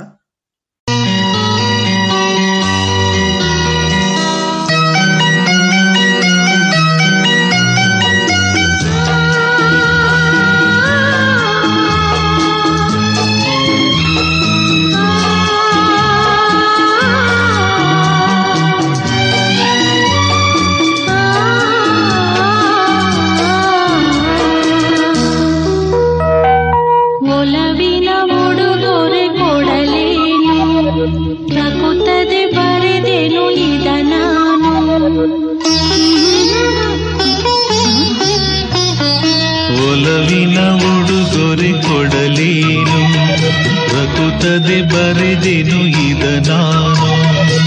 ಹೃದಯವೇ ಇದಾ ಮಿಡಿದಿದೆ, ಬಯಕೆ ಮುನ್ನೂರು ನಿನ್ನಲ್ಲಿ ನುಡಿದೆ. ಒಲವಿನ ಉಡುಗೊರೆ ಕೊಡಲೇನು, ರಕುತದೆ ಬರೆದೆನು ಇದ ನಾನು.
ಒಲವಿನ ಉಡುಗೊರೆ ಕೊಡಲೇನು ರಕುತ್ತದೆ ಬರೆದೆನು ಇದ ನಾನು ಹೃದಯವೇ ಇದಾ ಮಿಡಿದಿದೆ ಬಯಕೆ ಮುನ್ನೂರು ನಿನ್ನಲ್ಲಿ ನುಡಿದೆ ಒಲವಿನ ಉಡುಗೊರೆ ಕೊಡಲೇನು ರಕುತ್ತದೆ ಬರೆದೆನು ಇದ ನಾನು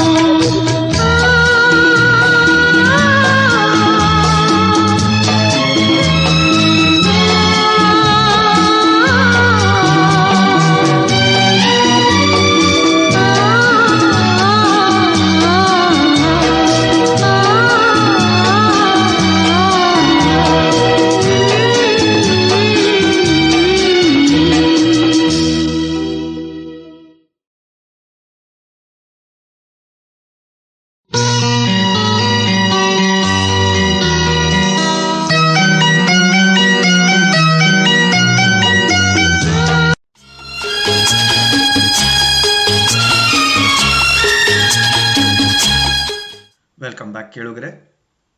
ಬನ್ನಿ ನಮ್ಮ ಸಂವಾದ ಈಗ ಮುಂದುವರಿಸೋಣ. ಹನುಮಂತರ ಅವರೇ ಸರ್ ನಮಸ್ಕಾರ ಸರ್. ನಮಸ್ಕಾರ. ನಮಸ್ಕಾರ ಸರ್. ನಿಮ್ಮ ಹತ್ರ ನಿಮ್ ಮಾತಾಡ್ತಾ ಇರೋದೇ ನನಗೆ ತುಂಬಾ ಏನೋ ಖುಷಿ ಕೊಡ್ತಾ ಇತ್ತು ಬಹಳ. I never thought that I would be talking to you actually. Okay. ನೀವು ಫಸ್ಟ್ಗೆ ಜಾಬ್ ಶುರು ಮಾಡಿದ್ರಿ, ಅದಾದ್ಮೇಲೆ ಅಲ್ಲಿಂದಾನೇ ನೀವು ಈ ಕಥೆಗಳನ್ನ ಬರೆದ್ರಿ ಅಂತ ಎಲ್ಲ ಹೇಳಿದ್ರಿ. ಹೌದು.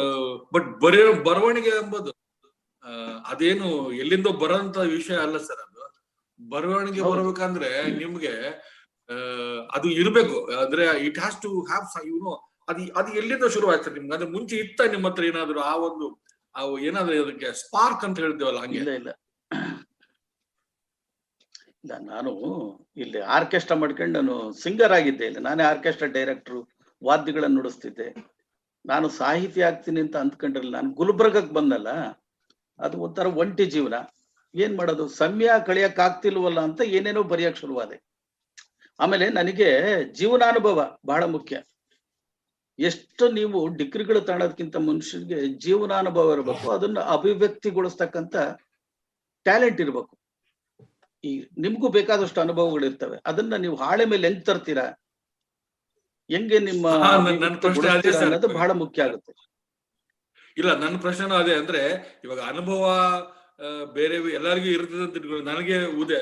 ಬಟ್ ಅದನ್ನ ನಾನು ಬರಿಬೇಕಂತಂದ್ರೆ ಆ ಬರವಣಿಗೆ ಕೂಡ ಒಂದು ಆರ್ಟ್ ಸರ್, ಅದು ಒಂದು ಕಲೆ, ಅದು ಬರೆಯೋದು. ಖಂಡಿತ ಖಂಡಿತ. ಅದು ನಿಮ್ಗೆ ಮುಂಚೆ ಅದು ಇತ್ತ ಅದು ಅಂತ? ಇಲ್ಲ ಇಲ್ಲ, ನನಗೆ ನಾನು ನಿಜ ಹೇಳ್ಬೇಕು ನಿಮ್ಮ ಹತ್ರ ಅಂದ್ರೆ, ನಾನು ಕಾದಂಬರಿಕಾರನಾದ ಮೇಲೆ ಬೇರೆ ಬರ್ದಿರೋ ಕಾದಂಬರಿಗಳನ್ನೆಲ್ಲ ಬಹಳಷ್ಟು ಓದಿದ್ದು. ಯಾಕೆಂದ್ರೆ ಯಾರೇ ಆಗ್ಲಿ ಬರೀಬೇಕಾದ್ರೆ ತುಂಬಾ ಓದ್ಬೇಕು ಅಂತ ಹೇಳ್ತಾರೆ. ಸತ್ಯ ಕೂಡ ಅದು, ತುಂಬಾ ಓದ್ಬೇಕು. ನಾನು ಸಾಹಿತ್ಯ ಆಗ ನಿಟ್ಟಿನಲ್ಲಿ ನಾನು ಪ್ರವೇಶ ಪಡೆದಾಗ ಆಮೇಲೆ ಬಹಳ ದೊಡ್ಡ ದೊಡ್ಡ ಅವ್ರ ಕಾದಂಬರಿಗಳನ್ನ ಎಲ್ಲ ಓದ್ದೆ ನಾನು. ಇವನ್ ಕುವೆಂಪು ಅವರ ಕಾದಂಬರಿಗಳು, ಮಲೆಗಳಲ್ಲಿ ಮದಮಗಳು, ಕಾನೂರು ಹೆಗ್ಗಡತಿ ಓದಿದಾಗ ನಾವೆಲ್ಲ ಯಾಕೆ ಬರಿಬೇಕು ಅನ್ಸ್ಬಿಡುತ್ತೆ ನನಗೆ. ಅಷ್ಟು ಅದ್ಭುತವಾಗಿ ಅವರು ಆ ಮಲೆನಾಡಿನ ಚಿತ್ರಣ ಕಟ್ಕೊಟ್ಟಿದ್ದಾರೆ. ಹಾಗಾಗಿ ನಾನು ನನ್ನ ಅನುಭವಗಳನ್ನ ಬರಿತಾ ಹೋದೆ ನೋಡಿ. ಮೊದ್ಲೆಲ್ಲ ನನ್ನ ಬಡತನ, ಜಾತಿ, ಪ್ರೇಮ ಇದ್ರ ಬಗ್ಗೆ ಬರಿತಾ ಹೋದೆ. ಆಮೇಲೆ ನೋಡಿ, ನಾನು ಅಂದ್ರೆ ಬಂಡಾಯದಿಂದ ಶುರು ಮಾಡಿದ್ರಿಂದ ನನ್ಗೆ ಅದೆಲ್ಲ ಬೇಕಾಗಿತ್ತು. ಆಮೇಲೆ ನೋಡಿ, ನಾನು ಚಿತ್ರದುರ್ಗದಲ್ಲಿ ಹುಟ್ಟು ಬೆಳೆದಿದ್ರಿಂದ ಇಲ್ಲಿ ಪಾಳ್ಯಗಾರರ ಬಗ್ಗೆ ಶುರುವಾದೆ. ಆಮೇಲೆ ನಿಧಾನವಾಗಿ ಬರೆಯಕ್ಕೆ ಶುರುವಾದೆ.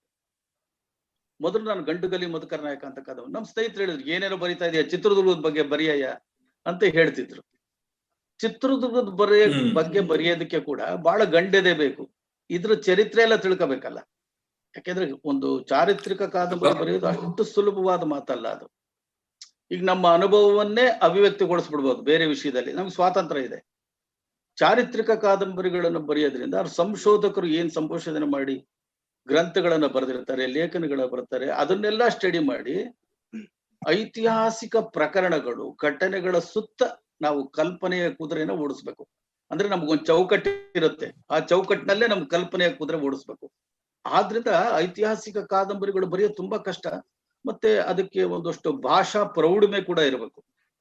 ಸುಮ್ನೆ ನಾವು ಜನರಲ್ ಆಗಿ ಬರೆದಾಗೆ ಕಾದಂಬರಿಗಳನ್ನು ಬರೆದ್ರಾಗಲ್ಲ. ಆದ್ರಿಂದ ನಾನು ತುಂಬಾ ಲೇಟ್ ಆಗಿ, ಅಂದ್ರೆ ನನ್ನ ಬರವಣಿಗೆ 76ರಲ್ಲಿ ಆರಂಭಿಸಿದ್ರು, ನಾನು 1980ರಲ್ಲೇನೋ ಮಧುಕರ ನಾಯಕ ಬರೆದಿದ್ದು ನಾನು. ಅಟೊದ್ಗಾಲೆ ನಂದು ಪರಾಜಿತ ಅನ್ನೋದು ಒಂದು ಸಿನಿಮಾ ಆಗ್ತಾ ಇತ್ತು, ಸಿದ್ಲಿಂಗೇನವ್ರು ಸಿನಿಮಾ ಮಾಡ್ತಿದ್ರು. ಹೀಗೆ ಅಂದ್ರೆ ಸರ್ ಅದೇ ಅಲ್ಲ, ನನ್ನ ಪ್ರಶ್ನೆಗೆ ಇನ್ನೊಂದು ಇದಕ್ಕೊಂದು ಉಪ ಪ್ರಶ್ನೆ ಏನಂದ್ರೆ, ನೀವು ಬರವಣಿಗೆ ನಿಮ್ಮ ವಿಚಾರ, ನಿಮ್ಮ ತಲೆಯಲ್ಲಿ ಬಂದ ವಿಚಾರಧಾರೆ ಬಂದಾಗ ಅದನ್ನ ಶಬ್ದ ರೂಪದೊಳಗ ಆನ್ ದ ಪೇಪರ್ ನೀವು ಬರಿಬೇಕಂತಂದ್ರೆ ನಿಮ್ಗೆ ನಿಮ್ಮ ಬಾಲ್ಯದಲ್ಲಿ ನೀವು ಪ್ರೈಮರಿ ಸ್ಕೂಲ್ ಅಥವಾ ಹೈಸ್ಕೂಲ್ ಅಲ್ಲಿ ಯಾರಾದ್ರೂ ಗುರುಗಳು ನಿಮ್ಗೆ ಪ್ರಭಾವ ಬೀರಿದ್ರಿ ಇರ್ಬೇಕಂತ ಅನ್ಸುತ್ತೆ ನನಗೆ. ಅಲ್ಲ, ನನಗೆ ಗುರುಗಳು ಇದ್ರು, ಒಬ್ರು ರಾಮಾಚಾರ್ಯ ಅಂತ, ರಾಮಾಚಾರ್ಯ ಮೇಷ್ಟ್ರು ಅಂತ ನಮ್ಮ ಸೊಪ್ಪಿನ ಮಾರ್ಕೆಟ್ ಹತ್ರ ಇದ್ರು ಅವರು.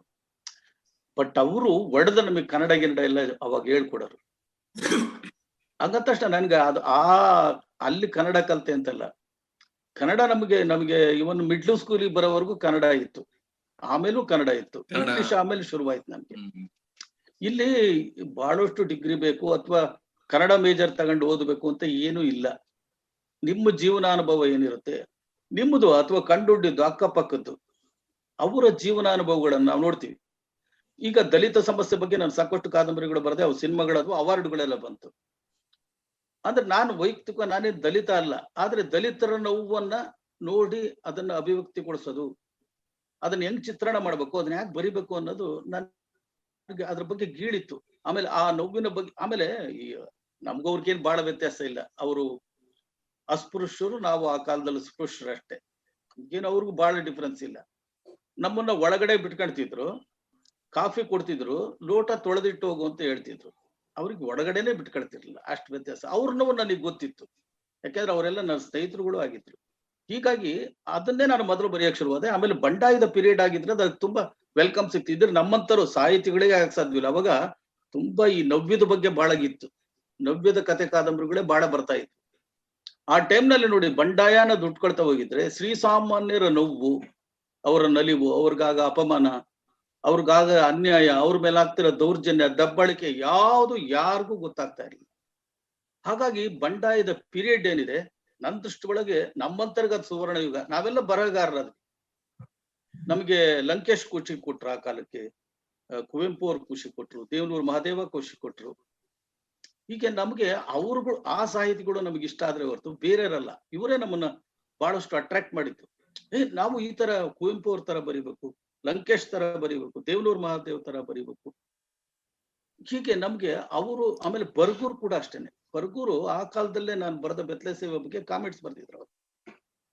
ಹೀಗೆ ಅವರೆಲ್ಲ ಅವ್ರನ್ನ ನಾವು ಓದ್ಕೊಂಡ್ವಿ ಮೊದ್ಲು. ಆಮೇಲೆ ನಾನು ಕಾದಂಬರಿಕಾರನಾಗಿ ಹೆಸರು ಮಾಡಕ್ ಶುರುವಾದ್ಮೇಲೆ ತುಂಬಾ ಭಯದಿಂದ, ನಾನೇನು ಓದೇ ಇಲ್ಲ ಅಂತ ನನಗೆ ಗೊತ್ತಿತ್ತು. ಹಾಗಾಗಿ ಓದ್ಬೇಕು, ತಲೆ ಒಳಗೆ ಏನಾದ್ರೂ ಸ್ಟಾಕ್ ಇದ್ರೆ ತಾನೇ ಬರೆಯಕ್ಕಾಗದು. ಮನುಷ್ಯ ಸ್ಟಾಕೇ ಇಲ್ಲ ಅಂದ್ರೆ ಏನ್ ಬರಿತೀರ? ಬರೇ ಜೀವನಾನುಭವವನ್ನೇ ನಂಬ್ಕೊಂಡು ಬರೆಯಕ್ಕಾಗಲ್ಲ. ನೋಡ್ರಿ, ನಾನು ಆರ್ ಬಗ್ಗೆ ಬರದೆ, ಪಾಲಿಟಿಕ್ಸ್ ಬರದೆ, ಸಸ್ಪೆನ್ಸ್ ಬಗ್ಗೆ, ಆಮೇಲೆ ಹಿಸ್ಟಾರಿಕಲ್ಸ್ ಬಗ್ಗೆ ಬರದೆ.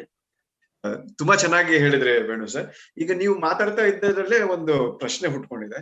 ನೀವು ಎರಡು ಹೇಳ್ತಾ ಇದ್ರಿ ಸರ್. ಒಂದು, ನಾನು ಬಂಡಾಯದಿಂದ ಬಂದವನು, ಬಂಡಾಯ ಅಂತ ಹೇಳ್ತಾ ಇದ್ರಿ.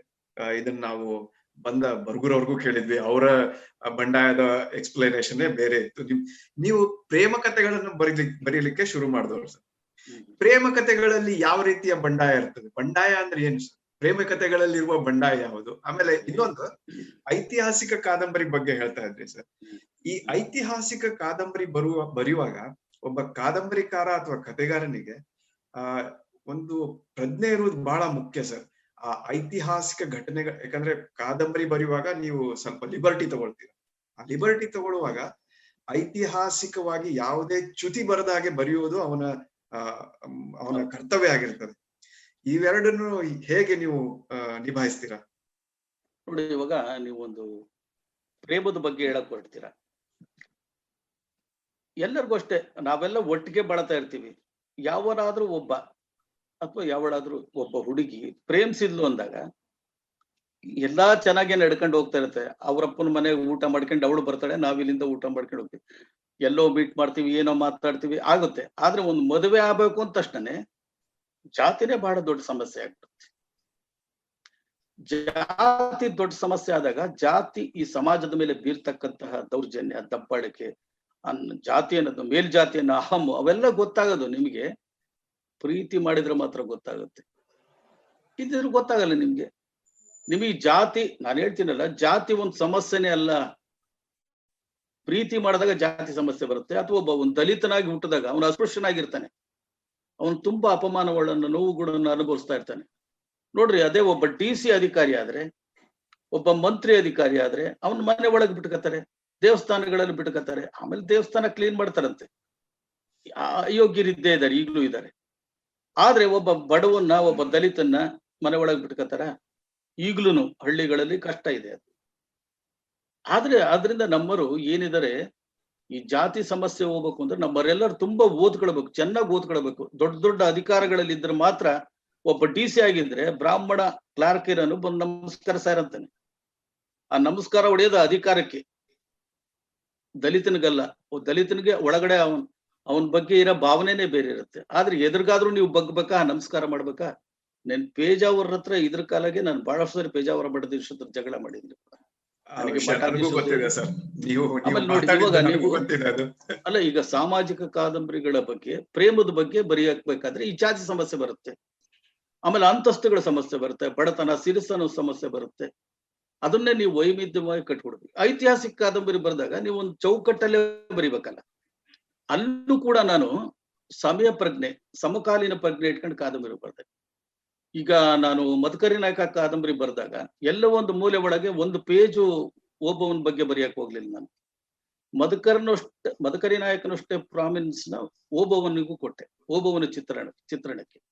ಯಾಕೆ ನಾನು ಅದನ್ನು ಯೋಚನೆ ಮಾಡಿದೆ ಅಂದ್ರೆ, ಒಬ್ಬ ಹೆಣ್ಣು ಮಗಳು, ದಲಿತ ಹೆಣ್ಣು ಮಗಳು ಆ ಕಾಲದಲ್ಲಿ ಒನಕೆ ಹಿಡ್ಕೊಂಡು, ಕೈಗೇನು ಸಿಗ್ಲಿಲ್ಲ ಅಂತ ಒನಕೆ ಹಿಡ್ಕೊಂಡು ಶತ್ರುಗಳ ವಿರುದ್ಧ ಹೋರಾಟ ಮಾಡಿದ್ಲು ಅಂದ್ರೆ, ಅವನಿಗೆ ಆ ನಾಡು ನುಡಿ, ಅಲ್ಲಿ ಆಡ್ತಿರ್ಕಂತ ರಾಜನ ಬಗ್ಗೆ ಅಪಾರವಾದ ಪ್ರೇಮ ಇರಬೇಕು. ಅವನು ಎಲ್ಲರೂ ಒಂದೇ ತರ ನಡೆಸ್ಕೊಳ್ತಿದ್ದ ಅಂತ ಕಾಣುತ್ತೆ. ಮದಕರಿ ನಾಯಕನಿಗೆ ಜಾತಿ ಭೇದ ಇರಲಿಲ್ಲ. ಇನ್ನೊಬ್ಬ ದಲಿತ ಹೆಣ್ಣು ಮಗಳು, ಯಾರೋ ಕೋಟೆ ಕಾಯನ ಹೆಂಡತಿ, ತಗೊಂಡು ಅವಳು ಶತ್ರುಗಳ ವಿರುದ್ಧ ಹೋರಾಡಕ್ಕೆ ಹೋಗ್ತಾ ಇರ್ಲಿಲ್ಲ ಅಂತ ನನ್ನ ಭಾವನೆ. ಆದ್ರಿಂದ ಆ ಪಾತ್ರಕ್ಕೆ ನಾನು ತುಂಬಾ ಹೆಮ್ಮೆನಿಟ್ ಕೊಟ್ಟೆ. ನನ್ನ ದೃಷ್ಟಿ ಒಳಗೆ ಇವತ್ತು ಪಾಳ್ಯಗಾರರು ಏನ್ ಆಡಿದ್ದಾರೆ, ಎಲ್ಲೇ ಆಡಿರ್ಲಿ, ಅವರ ಆಳ್ವಿಕೆಯಂತೆ ಒಬ್ಬ ಕೋಟೆ ಇರ್ತಾನಲ್ಲ, ಕಲ್ಲಿನ ಶಿಲ್ಪಿ, ಒಬ್ಬ ಒಡ್ಡ, ಒಬ್ಬ ಆಯುಧಗಳನ್ನು ತಯಾರಿಸ ಕಮ್ಮಾರ, ಆಮೇಲೆ ಅವರ ಕಾಲ್ಚೀಲಗಳ ಅಂದ್ರೆ ಅವನು ಕೋಟೆ ಕಟ್ಕೊಡನು, ಆಯುಧ ಮಾಡ್ಕೊಡನು. ಸರ್, ಇದು ನೀವು ಹೇಳ್ದಾಗೆ ತುಂಬಾ ಚೆನ್ನಾಗಿ ವಿವರಿಸಿದ್ರಿ ನಮ್ಮ ಪ್ರಶ್ನೆಗೆ ನಿಮ್ಮ ಉತ್ತರದಲ್ಲಿ. ವೇಣು ಅವರ ಸಿನಿಮಾದ ಮತ್ತೊಂದು ಒಳ್ಳೆ ಹಾಡನ್ನು ಕೇಳೋಣ.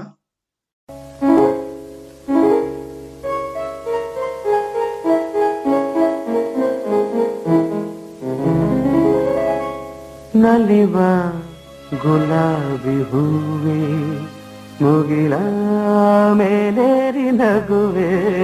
ನಲಿವ ಗುಲಾಬಿ ಹೂವೆ, ಮುಗಿಲ ಮೇಲೇರಿ ನಗುವೆ. ನಿನಗೆ ನನ್ನಲ್ಲಿ ಒಲವೋ, ಅರಿಯೇ ನನ್ನಲ್ಲಿ ಛಲವೋ. ನಲಿವ ಗುಲಾಬಿ ಹೂವೆ, ಒಲವೋ ಛಲವೋ, ಒಲವೋ ಛಲವೋ.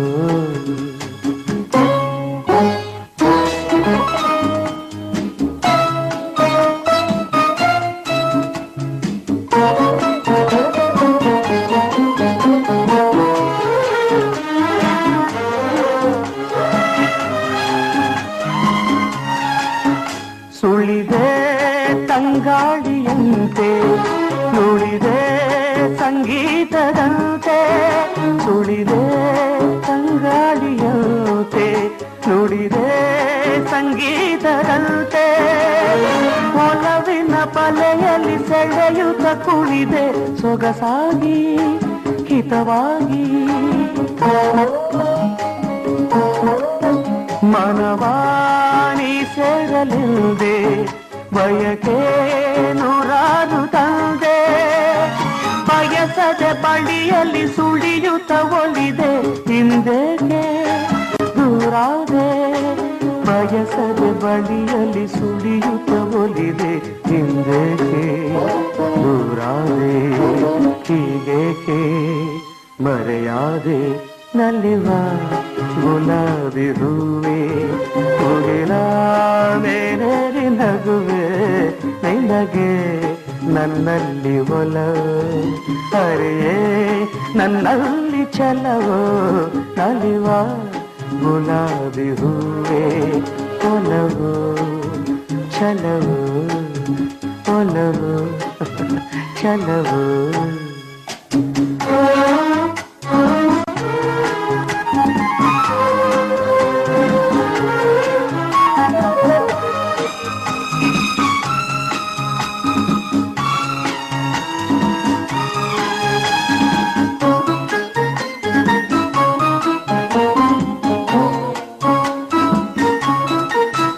ಸುಮವೇ ನೀ ಬಾಡದಂತೆ ಬಿಸಿಲ ನೀ ನೋಡದಂತೆ, ಸುಮವೇ ನೀ ಬಾಡದಂತೆ ಬಿಸಿಲ ನೀ ನೋಡದಂತೆ, ನೆರಳಲ್ಲಿ ಸುಖದಲ್ಲಿ ನಗುತ್ತಿರು ಚೆಲುವೆ ಎಂದೆಂದು ಎಂದೆಂದು. ಇರುಳಿ ಹಾಯಾಗಿ ಹೀಗೆ ಇರಲಿ ನನಗೆಲ್ಲ ಬೇಗೆ, ಕನಸಲ್ಲಿ ನೋಡಿದ ಸಿರಿಯನು ಮರವೆ ನಿನಗಾಗಿ ನನಗಾಗಿ, ಕನಸಲ್ಲಿ ನೋಡಿದ ಸಿರಿಯನು ಮರವೆ ನಿನಗಾಗಿ ನನಗಾಗಿ ನಿನಗಾಗಿ ನನಗಾಗಿ, ನಲಿವ ಗುಲಾಬಿ ಹೂವೇ ಮುಗಿಲ ಮೇಲೇರಿ ನಗುವೆ ನಿನಗೆ ನನ್ನಲ್ಲಿ ಒಲವೋ ಅರಿಯೇ ನನ್ನಲ್ಲಿ ಛಲವೋ ನಲಿವ ಗುಲಾಬಿ ಹೂವೇ.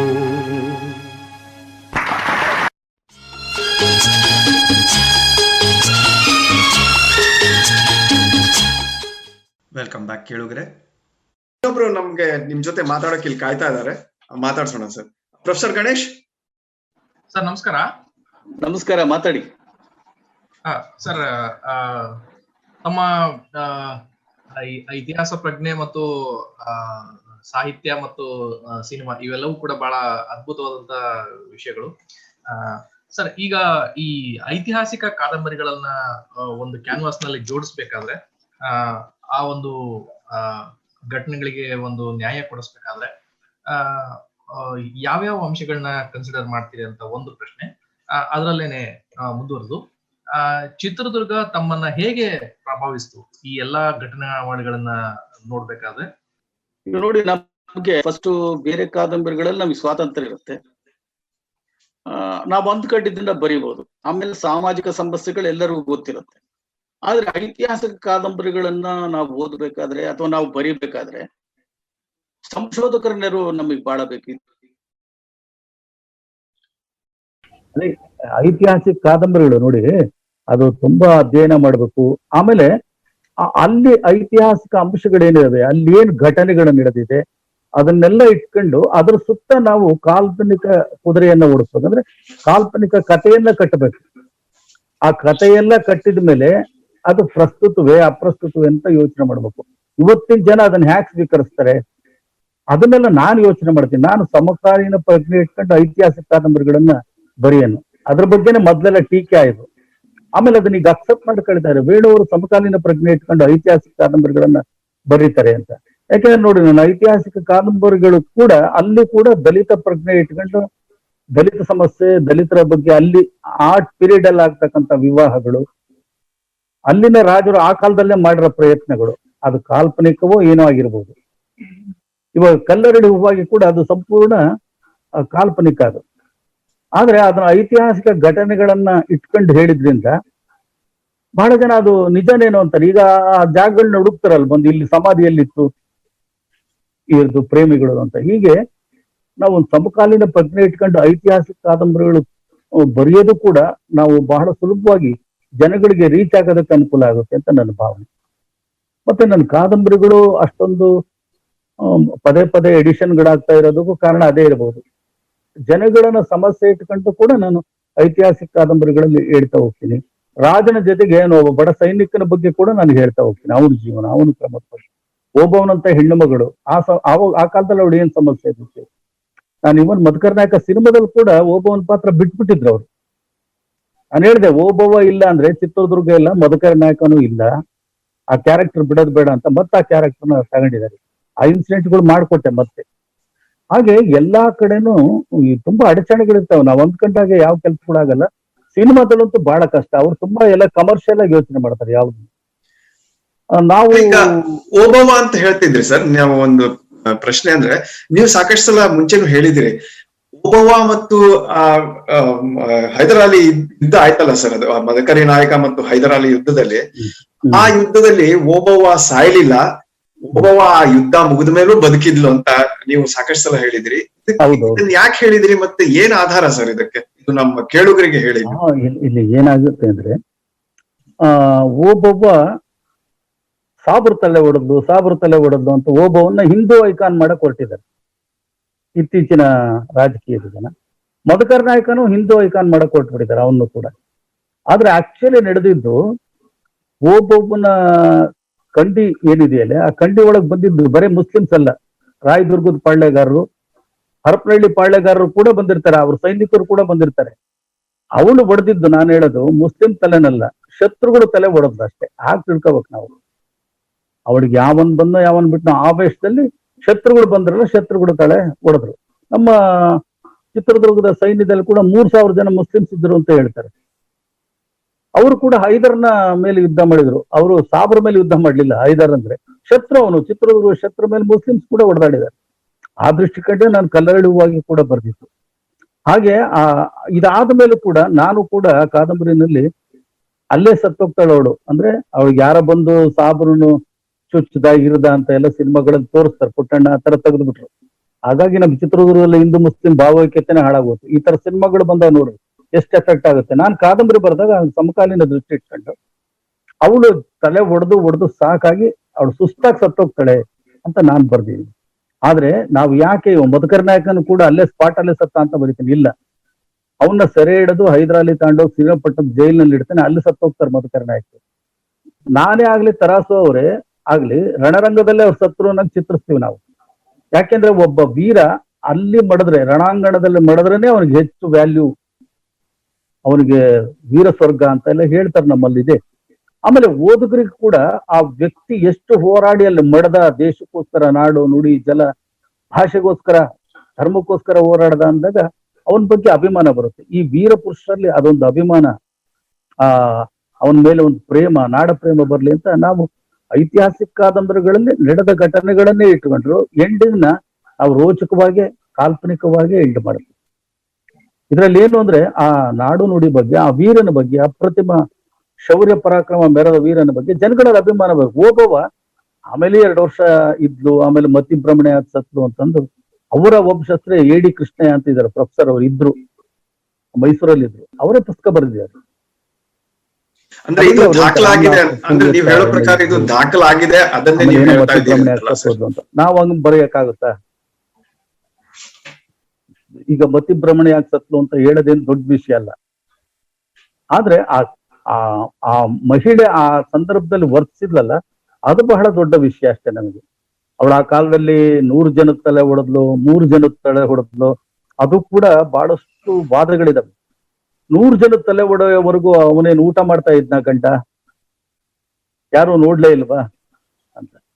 ಅದೆಲ್ಲ ಮುಖ್ಯ. 3 ಜನದ್ದು 100 ಜನದ್ದು ತಲೆ ಹೊಡೆದಲ್ಲ ಆ ಹೆಣ್ಣು, ಆ ಸಂದರ್ಭದಲ್ಲಿ ಕೈಯಲ್ಲಿದ್ದ ಒನಕೆನೆ ತಗೊಂಡು, ಅದು ಬಹಳ ದೊಡ್ಡ ವಿಷಯ. ಅದನ್ನೆಲ್ಲ ನಾನು ಯೋಚನೆ ಮಾಡಿ ಕಾದಂಬರಿಗಳ ಬಗ್ಗೆ ಬರೀತಾರೆ. ಭರಮಣ ನಾಯಕ ಕಾದಂಬರಿ ಬರೆದಾಗೂ ಅಷ್ಟೇ ನಾನು ಅಲ್ಲಿ ದಲಿತ ಸಮಸ್ಯೆ, ವೀರಶೈವ ಸಮಸ್ಯೆ ಹೇಳ್ತಾ ಹೋಗ್ತೀನಿ. ಯಾಕಂದ್ರೆ ಭರಮಣ ನಾಯಕನ ಕಾಲದಲ್ಲಿ ನಮ್ಮಲ್ಲಿ ಇಲ್ಲಿ 2 ಮಠಗಳು ಹುಟ್ಟಿದ್ದು.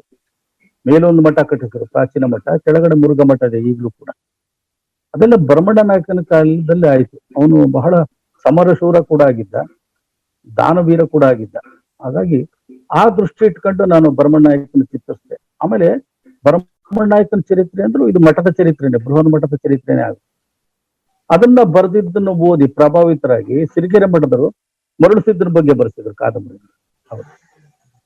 ಹೀಗೆ ಕಾದಂಬರಿ, ಐತಿಹಾಸಿಕ ಕಾದಂಬರಿಯನ್ನ ಹೀಗೆ ಅವರು ಇವರು ತುಂಬಾ ಪ್ರೋತ್ಸಾಹ ಕೊಟ್ಟು ಓದಿ ಮೆಚ್ಚಿ ಬರೆಸ್ತಾ ಹೋದ್ರು. ಆಮೇಲೆ ಇದರಿಂದ ಎಲ್ಲ ಹೇಳಿದವ್ರೆ ಉಲೂರು ಶ್ರೀನಿವಾಸ್ ಜೋಯಿಸ್ ಇದ್ದಾರೆ, ಆಮೇಲೆ ಪುಟ್ಟಣ್ಣ ಇದ್ದಾರೆ, ಹಿಂದೆ ಬರ್ದಾರ ಅವರೆಲ್ಲ ಐತಿಹಾಸಿಕ ಮಾಹಿತಿ.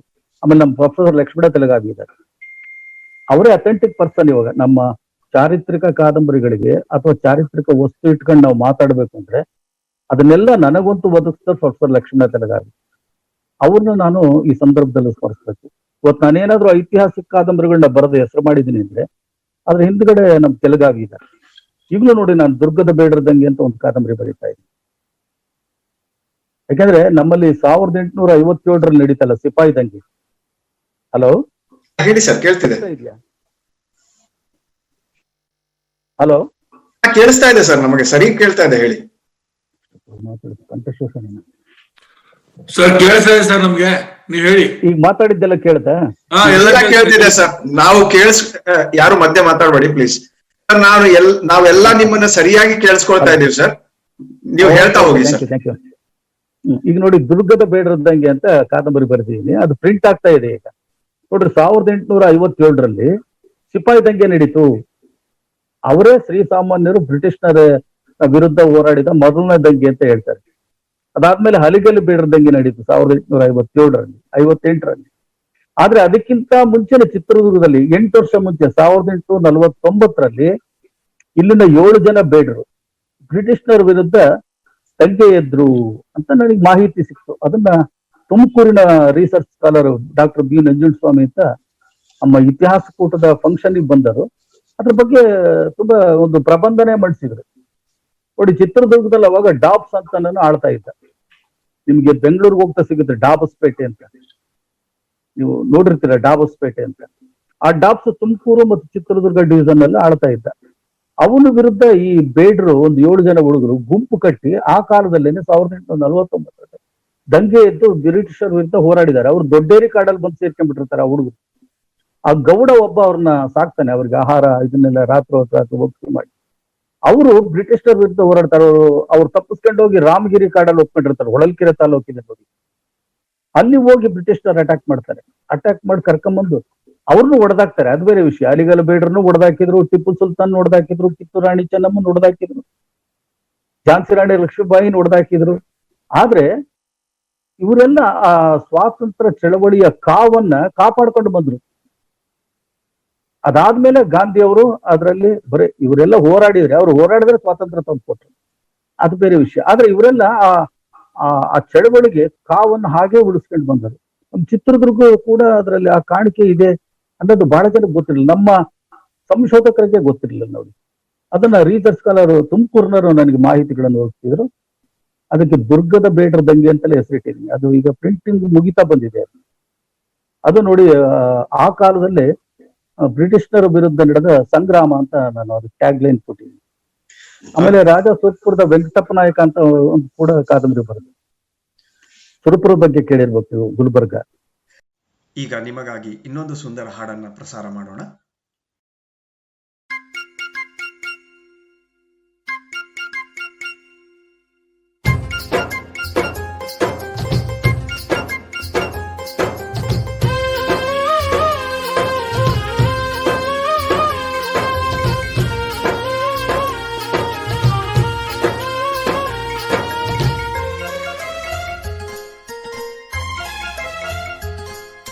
ನನ್ನ ನೆಚ್ಚಿನ ಕೋಟೆಯ ಹೃದಯ ಸೇರುವ ದಾರಿಯ ಗುಟ್ಟು ಬಲ್ಲೆನು ನಾನು ಜಾಣೆ. ನನ್ನ ನೆಚ್ಚಿನ ಹೆಣ್ಣಿನ ಹೃದಯ ಸೇರುವ ಕಣ್ಣಿನ ತಾರೆ ಯಾವುದೋ ನಾನು ಕಾಣೆ. ಹೇಳೆ ರತ್ನ ಅಕ್ಕರೆಯೊಲವಿನ ಮಾತ್ರ, ಹೇಳೆ ರತ್ನ ಅಕ್ಕರೆಯೊಲವಿನ ಮಾತ್ರ. ನೀನು ಒಪ್ಪಿದರೆ ನಲ್ಮೆಯ ಹಬ್ಬ, ನಾವು ಕೂಡಿದರೆ ದುರ್ಗವೇ ಸಗ್ಗ. ನನ್ನ ನೆಚ್ಚಿನ ಕೋಟೆಯ ಹೃದಯ ಸೇರುವ ದಾರಿಯ ಗುಟ್ಟು ಬಲ್ಲೆನು ನಾನು ಜಾಣೆ. ಹೇಳೆ ರತ್ನ ಅಕ್ಕರೆಯೊಲವಿನ ಮಾತ್ರ, ಹೇಳೆ ರತ್ನ ಅಕ್ಕರೆಯೊಲವಿನ ಮಾತ್ರ.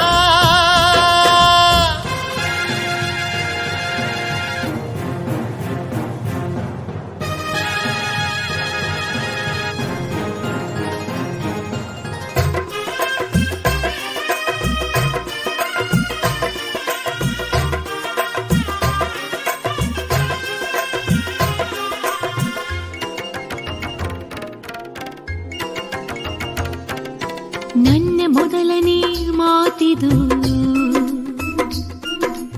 ಏನು ಹೇಳುವುದು ತಿಳಿಯದು ನನ್ನ ಮನಸ್ಸಿನ ಆಸೆ ನೀನು ಬಯಸಿದಂತಿರುವುದು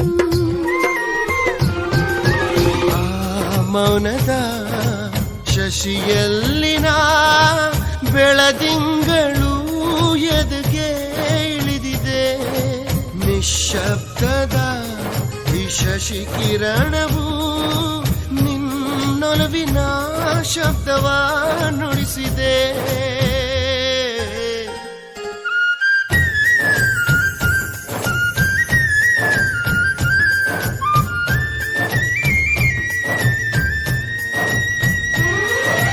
ನನ್ನ ನೆಚ್ಚಿನ ಕೋಟೆಯ ಹೃದಯ ಸೇರುವ ದಾರಿಯ ಗುಟ್ಟು ಬಲ್ಲೆನು ನಾನು ಜಾಣೆ ಹೇಳೆ ರತ್ನ ಅಕ್ಕರಿಯೊಲವಿನ ಮಾತ್ನ ಹೇಳೆ ರತ್ನ ಅಕ್ಕರಿಯೊಲವಿನ ಮಾತ್ನ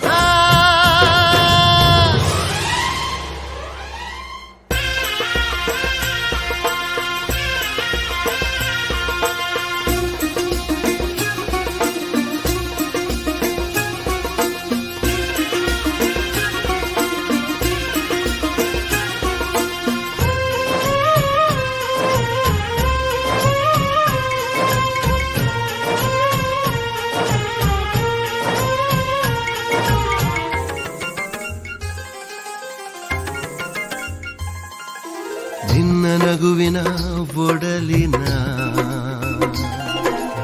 ಎಲ್ಲ ನೋವಿಗೂ ಸಮ್ಮತ ನಾನು ಬೇಡುವುದು ಸ್ವಲ್ಪವೇ ಇರಲಿ ಬದುಕಿಗೆ ಒಮ್ಮತ ಬಂಗಾರದ ಈ ಬಾಳನು ಬೇಕಿದ್ದರೆ ಬೆಂಕಿಯೇ ಬೆಳಗಲಿ ಬದಲಾಗದ ನಮ್ಮೆದುರಲಿ ಆ ಋತುಗಳೇ ಹುಟ್ಟಲಿ ಹೋಗಲಿ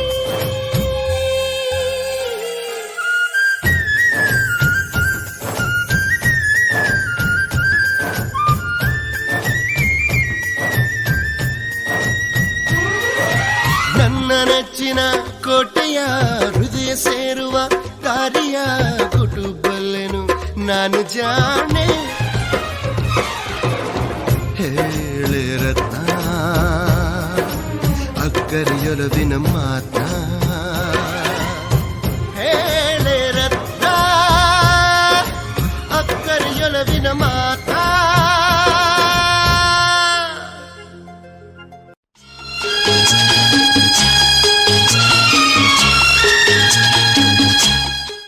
ವೆಲ್ಕಮ್ ಬ್ಯಾಕ್ ಕೇಳುಗರೆ. ಬನ್ನಿ ನಮ್ಮ ಸಂವಾದ ಈಗ ಮುಂದುವರ್ಸೋಣ. ಇಲ್ಲಿ ಒಬ್ರು ನಿಮ್ಮನ್ನ ಮಾತಾಡ್ಸಕ್ ಕಾಯ್ತಾ ಇದಾರೆ, ಅವ್ರು ತುಂಬಾ ಹೊತ್ತಿದ್ದ. ಅವರು ನಿಮ್ಮ ಪ್ರಶ್ನೆಗಳನ್ನ ತಗೊಂಡ್ ಮುಂದೆ ಹೋಗೋಣ ಸರ್. ಪ್ರತಿಮಾ ಅವರೇ. ಖಂಡಿತ ನವೀನ್ ಅವರೇ. ಹೇಳಿ ಮೇಡಮ್. ಸರ್, ನೀವು ಸರ್ಕಾರಿ ನೌಕರರಾಗಿ ಮತ್ತು ಸಾಹಿತ್ಯ ಕೃಷಿಯಲ್ಲಿ ತಮ್ಮನ್ನು ತಾವು ತೊಡಗಿಸ್ಕೊಂಡಿದ್ದೀರಿ. ಅದರಲ್ಲೂ ಯಾವುದೇ ಚಳುವಳಿಗೂ ಧುಮುಕದೆ ಆ ಬಂಡಾಯ ಮನೋಧರ್ಮನ ಕಾಪಾಡ್ಕೊಂಡು ಬಂದಿದ್ದೀರಿ. ಎಸ್ಪೆಷಲಿ ಈ ಖಾದಿ, ಕಾವಿ, ಕಾಕಿ ಯಾರದ್ನು ಸಂದರ್ಭ ಸಿಕ್ಕಾಗಲೆಲ್ಲ ನೀವು ಸರಿಯಾಗಿ ಜಾಡ್ಸಿದ್ದೀರಿ ಅಂತಾನೆ ಹೇಳ್ಬೋದು. ಸೊ ಹೀಗಿರುವಾಗ ನಿಮ್ಮ ಪ್ರೊಫೆಷನಲ್ ಲೈಫಿಗೆ ಏನಾದ್ರೂ ಇಂಪ್ಯಾಕ್ಟ್ ಆಗಿದ್ಯಾ, ಅಥವಾ ಈ ಪ್ರೊಫೆಷನಲ್ ಲೈಫ್ ಇಂದ ಸಾಹಿತಿ ಜೀವನಕ್ಕೆ ಏನಾದ್ರೂ ಇಂಪ್ಯಾಕ್ಟ್ ಆಗಿದ್ಯಾ? ಯಾಕಂದ್ರೆ ಇದು ಎರಡು ಪ್ಯಾರಲಲ್ ವೇ ಅಂತ ಹೇಳ್ಬೋದು. ಸೊ ಒಂದಕ್ಕೊಂದನ್ನ ಹೇಗೆ ನಿಭಾಯಿಸಿದ್ರಿ, ಅದರಿಂದ ಹೇಗೆ ಎಫೆಕ್ಟ್ ಆಗಿರ್ಬೋದು? ನಾನು ಅವಾಗೆಲ್ಲ 10:00 ಆಫೀಸ್ ಇರ್ತಿತ್ತು. 10:30 5:00 ನಾನು ಸರ್ಕಾರಿ ನೌಕರ. 5:30 ಮುಗಿದ್ಮೇಲೆ ನಾನು ಮನೆಗ್ ಬಂದು ಒಂದಿಷ್ಟು ಏನೋ ಟಿಫನ್ ಗಿಫನ್ ಅಥವಾ ಮಕಾಕೆ ತೊಳ್ಕೊಂಡು 6 ಗಂಟೆ ಕೂತ್ಕೊಂಡ್ರೆ ರಾತ್ರಿ 2 ಗಂಟೆವರೆಗೂ ಬರೀತಾ ಇದ್ದೆ ನಾನು. ಆ ಟೈಮಲ್ಲಿ ನಾನು ಸಾಹಿತ್ಯ ಅಥವಾ ಸಿನಿಮಾಕ್ ಡೈಲಾಗ್ ಬರೆಯೋದು ಆ ಟೈಮಲ್ಲಿ ನಾನು ಬರೀತಾ ಇದ್ದೆ.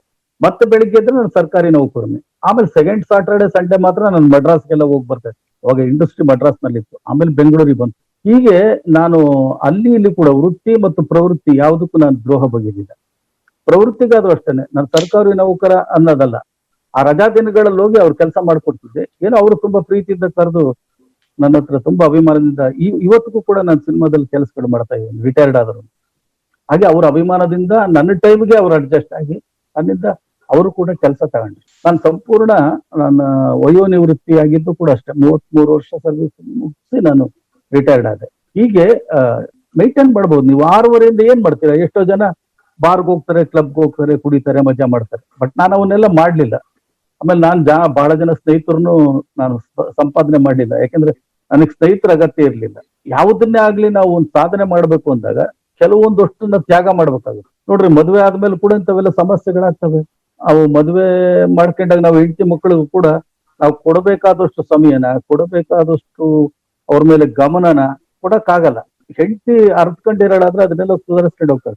ನನಗೆ ನೋಡ್ರಿ, ಒಂದು ಅಕ್ಕಿ ಬೇಳೆ ರೇಟು, ತರಕಾರಿ ರೇಟು ಏನು ಗೊತ್ತಿಲ್ಲ ನನಗೆ. ಆ ಮನೆಯವ್ರು ಏನಿದ್ದಾರೆ ಅವರೇ ಎಲ್ಲ ಮೇಂಟೈನ್ ಮಾಡ್ತಾರೆ, ಅವರೇ ಎಲ್ಲ ನೋಡ್ಕೊಂತಾರೆ. ಮಕ್ಕಳು ಏನ್ ಓದ್ತಾರೆ, ಎಷ್ಟು ನಂಬರ್ ತಗೊಂಡಿದ್ದಾರೆ ಅನ್ನೋದೇ ನನಗೆ ಗೊತ್ತಾಗ್ತಿರ್ಲಿಲ್ಲ. ಇರೋದಿಬ್ರೆ ಮಕ್ಕಳು, ಆದ್ರೆ ಅದನ್ನೆಲ್ಲ ಪಾಪ ಮನೆಯವ್ರು ನಿಭಾಯಿಸಿದ್ರಿಂದ ನಾನೊಂದಷ್ಟು ಈ ಕಡೆ ಕೆಲಸ ಮಾಡಕ್ಕಾಯ್ತು, ಏನೋ ಒಂದು ಸಾಧನೆ ಮಾಡಕ್ಕಾಯ್ತು. ಇದು ಎಲ್ಲರ ಮನೆಯಲ್ಲೂ ಇರುತ್ತೆ. ಸಾಹಿತಿಗಳು ಅಥವಾ ಕಲಾವಿದರ ಮನೆಗಳಲ್ಲಿ ಅವ್ರ ತಾಯಿನೋ ಅಥವಾ ಹೆಂಡತಿನೋ ಯಾರೋ ಅವ್ರ ಹಿಂದೆ ಇರ್ತಾರೆ. ಅದರಿಂದ ಯಾವುದೇ ಒಬ್ಬ ಮನುಷ್ಯನ ಉನ್ನತಿಯಲ್ಲಿ ಅಥವಾ ಅವನತಿನಲ್ಲಿ ಹೆಣ್ಣೇ ಕಾರಣ ಆಗಿರ್ತಾರೆ ಅಲ್ವಾ? ತುಂಬಾ ಚೆನ್ನಾಗಿ ಹೇಳಿದ್ರಿ ಸರ್. ಹಲೋ ಹಲೋ, ಹಾ ಸರ್, ಕೇಳಿಸ್ತಾ ಇದೆ. ತುಂಬಾ ಚೆನ್ನಾಗಿ ಹೇಳಿದ್ರಿ. ತುಂಬಾ ಧನ್ಯವಾದಗಳು ಪ್ರಶ್ನೆ ಕೇಳಿದ್ರ ಪ್ರತಿಮಾ ಅವರಿಗೂ. ಸರ್, ಈಗ ನಿಮ್ಮ ಕಾದಂಬರಿ ಮತ್ತು ನಿಮ್ಮ ಕತೆಗೆ ವಿಷಯಕ್ಕೆ ಬಂದಾಗ, ಈಗ ನೀವು ಅವಾಗ್ಲೇ ಬೆತ್ತಲ ಸೇವೆ ಬಗ್ಗೆ ಬಹಳ ಹೇಳ್ತಾ ಇದ್ರಿ. ನಾನು ಗುಲ್ಬರ್ಗಾ ಹೋದಾಗ ನೋಡ್ದೆ, ಹಾಗಾಗಿ ಬರ್ದೆ ಅಂತ. ನೋಡಿದ್ದನ್ನ ಬರೆದು ಮತ್ತು ಜನರಿಗೆ ಮುಟ್ಟಿಸ್ಬೇಕು ಅನ್ನೋದು ಯಾಕೆ ನಿಮಗೆ ಶುರು ಆಯ್ತು ಆ ಒಂದು ಹಂಬಲ? ನಾನು ಅವಾಗ್ಲೇನೆ ಅಲ್ಲೇನೆ ನಾನು ನಿಜವಾಗ್ಲೂ ನಾನು ಸಾಹಿತಿಯಾಗಿ ಮರುಹುಟ್ಟು ಪಡ್ಕೊಂಡಿದ್ದೆ ಅಲ್ಲಿ. ಒಬ್ಬ ಸಂಗೀತಗಾರನಾಗಿದ್ದನು, ಅಲ್ಲೇ ನಾನು ಬರವಣಿಗೆ ಆರಂಭಿಸಿದೆ. ನಾನು ಇದ್ರ ಬಗ್ಗೆ ಬರಿಬೇಕಲ್ಲ, ಏನಾದ್ರೂ ಬರಿಬೇಕಲ್ಲ, ಇದು ಎಷ್ಟು ಅನ್ಯಾಯ ಆಗ್ತಾ ಇದೆಯಲ್ಲ ದಲಿತರ ಹೆಣ್ಣು ಮಕ್ಕಳಿಗೆ. ಮಳೆ ಬರೋದಕ್ಕೂ ದಲಿತರ ಹೆಣ್ಣು ಮಕ್ಕಳು ಬೆತ್ತಲೆ ಮೆರವಣಿಗೆ ಹೋಗೋದಕ್ಕೂ ಕಾರ್ಗಳೆಲ್ಲ ಬರ್ತಿದ್ರು ಜನ ಅದನ್ನ ನೋಡಕ್ಕೆ. ಅಂದ್ರೆ ಅವ್ರು ಎಂಜಾಯ್ ಮಾಡ್ತಿದ್ರು. ಪಾಪ ದಲಿತ ಹೆಣ್ಣು ಮಕ್ಕಳು ತಲೆ ಬಗ್ಸ್ಕೊಂಡು ನಡ್ಕೊಂಡು ಹೋಗೋದನ್ನ ನಾನು ನೋಡಿದೆ. 5 ಜನ ಪಂಚಕನ್ಯೆಯರ, ಅದೇ ಮೇಲ್ವರ್ಗದರಲ್ಲ. ನಾನು ಅದ್ರ ಬಗ್ಗೆ ಬರವಣಿಗೆ ಆರಂಭಿಸಿದ್ರೆ ಅದ್ರ ಬಗ್ಗೆ ಯೋಚನೆ ಮಾಡಿದೆ, ಯಾಕೆ ಬರಿಬಾರ್ದು ಇದನ್ನು ಸಬ್ಜೆಕ್ಟ್ ಇಟ್ಕೊಂಡು. ನನಗೆ ಗೊತ್ತಿತ್ತು ನನಗೆ ಬರೆಯೋಷ್ಟು ಶಕ್ತಿ ಇಲ್ಲ ಅಂತ. ನೋಡಿ, ಅದನ್ನೆಲ್ಲ ನಾನು ನೋಡಿ 2-3 ವರ್ಷದ ಮೇಲೆ ನಾನು ಅದ್ರ ಬಗ್ಗೆ ಕತೆ ಬರ್ದಿದ್ದೀನಿ. 2-3 ವರ್ಷದವರೆಗೂ ಕೂಡ ನನಗೆ ಆ ಸಬ್ಜೆಕ್ಟ್ ಇದೆಯಲ್ಲ ಅದನ್ನ ನಾನು ಕೊರಿತಾ ಇತ್ತು. ನಾನು ಯಾವಾಗ ನನ್ನ ಕತೆಗಳು ಬರೆಯೋದು ಪತ್ರಿಕೆಗಳಲ್ಲಿ ಬರೋಕ್ ಶುರುವಾದ, ಬೆತ್ತಲ ಸೇವೆ, ಶಾಂತಿ ಕ್ರಾಂತಿ ಇತ್ಯಾದಿ ಅಂತ ಹೆಸರಿಟ್ಟು ಪ್ರಜಾಮತದಲ್ಲಿ ಕಾಂಪಿಟೇಷನ್ ಇತ್ತು ಕತೆಗಳಕ್ಕೆ. ಅದು ಫಸ್ಟ್ ಪ್ರೈಸ್ ಬಂತು. ಆಮೇಲೆ ಅದನ್ನ ಹಾಮಾನಾಯಕರು ಓದಿ, ಇದು ಬಹಳ ದೊಡ್ಡ ವಿಸ್ತಾರವಾಗಿದೆ ಸಬ್ಜೆಕ್ಟ್, ಇದನ್ನೊಂದು ಕಾದಂಬರಿ ಮಾಡಿದ್ರೆ ಚೆನ್ನಾಗಿದೆ. ಕಾದಂಬರಿ ಮಾಡಿದೆ. ಆ ಕಾದಂಬರಿ ಮಾಡಿದರು, ಅದನ್ನ ಕಾದಂಬರಿ ಓದಿದ್ರು. ಆಮೇಲೆ ಸಿನಿಮಾ ಮಾಡಿದ್ರು, ತುಂಬಾ ಚೆನ್ನಾಗಿ ಹೋಯ್ತು ಬಿಡಿ, ದೊಡ್ಡ ಸ್ಟಾರ್ ಕಾಸ್ಟ್ ಸಿನಿಮಾ ಮಾಡಿದ್ರು. ಹೀಗೆ ನನ್ನ ಸಾಹಿತ್ಯದ ಮೂಲಕ ನಾನು ಸಿನಿಮಾಕ್ಕೆ ಹೆಜ್ಜೆ ಇಟ್ಟನು. ನಾನು ಯಾವ್ದು ಇನ್ಫ್ಲೂಯೆನ್ಸ್ ಅಥವಾ ಗಾಡ್ ಫಾದರ್ ಅವ್ರ ಮೂಲಕ ಸಿನಿಮಾಕ್ಕೆ ಹೋದನಲ್ಲ, ನನ್ನ ಕಾದಂಬರಿಗಳೇ ನನಗೆ ಗಾಡ್ ಫಾದರ್. ಹಾಗಾಗಿ ನಾನು ಸಿನಿಮಾ ಪ್ರವೇಶ ಮಾಡಿದೆ. ಅಲ್ಲಿರೋ ಡೈಲಾಗ್ ಅನ್ನ ನೋಡಿ ನನ್ನ ಹತ್ರ ಅವ್ರು ಡೈಲಾಗ್ ಬರ್ತೀವಿ. ಹೀಗೆ ಸಾಹಿತ್ಯ ಯಾನ, ಸಿನಿಮಾನ ಯಾನ, ಎಲ್ಲ ಕಡೆ ವೇಣುಗಾನ ನಿರಂತರವಾಗಿ ನಡೀತಾ ಇದೆ. ಅದಕ್ಕೆ ನಾನು ಹೇಳ್ತೀನಿ, ನನ್ನ ಯಾರಿಗೆ ಕೃತಜ್ಞ ಆಗಿರ್ಬೇಕು ಅಂದ್ರೆ, ನನ್ನ ಕತೆ ಕಾದಂಬರಿಗಳನ್ನ ಪ್ರಕಟಿಸಿದ ಸಂಪಾದಕರು, ಆಮೇಲೆ ಅದನ್ನ ಪುಸ್ತಕ ರೂಪದಲ್ಲಿ ತಂದ ಪಬ್ಲಿಷರು, ಅದನ್ನ ಸಿನಿಮಾ ಮಾಡಿದ ಪ್ರೊಡ್ಯೂಸರ್, ಡೈರೆಕ್ಟರ್, ಎಲ್ಲರಿಗಿಂತ ಹೆಚ್ಚಾಗಿ ಅದನ್ನೆಲ್ಲ ಓದಿದ್ರಲ್ಲ ಅಭಿಮಾನದಿಂದ, ಮರುಮುದ್ರಣ ಆಗಕ್ಕೆ ಓದುಗರುಗಳು, ಇಷ್ಟು ಜನಕ್ಕೂ ನಾನು ಅತ್ಯಂತ ಕೃತಜ್ಞ. ಇವರಿಂದ ವೇಣು ಅಷ್ಟೇ, ಇಲ್ದಿದ್ರೆ ವೇಣು ಇಸ್ ನಥಿಂಗ್. ಇವತ್ತು ಅಷ್ಟೇ ನಾನು ಮೊದಲು ನನ್ನ ಪ್ರಣಾಮಗಳು ಸಲ್ಲಿಸೋದೇ ಓದುಗರಿಗೆ. ನೋಡಿ, ನೀವೆಲ್ಲೋ UK ನಲ್ಲಿದ್ದೀರಾ, ನನಗೂ ನಿಮ್ಗೂ ಸಂಬಂಧನೇ ಇಲ್ಲ. ಈ ಸಂಬಂಧನ ತಂದು ಕೊಟ್ಟಿದ್ದು ಸಾಹಿತ್ಯ ಮತ್ತು ಸಿನಿಮಾ ಸಾಹಿತ್ಯ ಅಲ್ವಾ? ಅದರಿಂದ ತುಂಬಾ ಚೆನ್ನಾಗಿ ಹೇಳಿದ್ರಿ ಸರ್. ಈ ನಿಮ್ಮ ಸಾಹಿತ್ಯದಿಂದ ಎಷ್ಟೊಂದು ಸಂಬಂಧಗಳು ಬೆಸೆದುಕೊಂಡಿದೆ ಅನ್ನೋದು ನಾವು ನೋಡ್ಬೇಕಾದ ವಿಷಯ. ವೇಣು ಅವರ ಸಿನಿಮಾದ ಮತ್ತೊಂದು ಒಳ್ಳೆ ಹಾಡನ್ನು ಕೇಳೋಣ.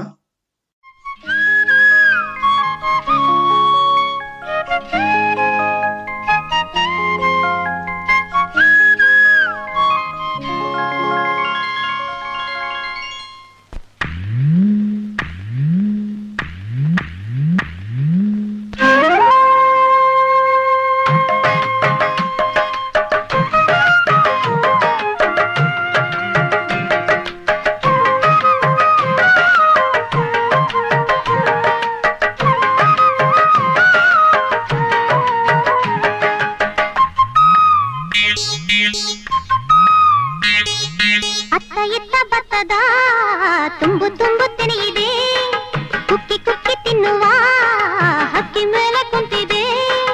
ತಾರೆ ತಾರೆ ತಾರೆ ಕವಣೆ ಕಲ್ಲನಿಗಲೇ ಬೀಸುವೆ ಬೀಸುವೆ ಬೀಸುವೆ. ಅತ್ತ ಎತ್ತ ಬತ್ತದ ತುಂಬು ತುಂಬು ತೆನೆಯಿದೆ, ಕುಕ್ಕಿ ಕುಕ್ಕಿ ತಿನ್ನುವ ಹಕ್ಕಿ ಮೇಲೆ ಕುಂತಿದೆ.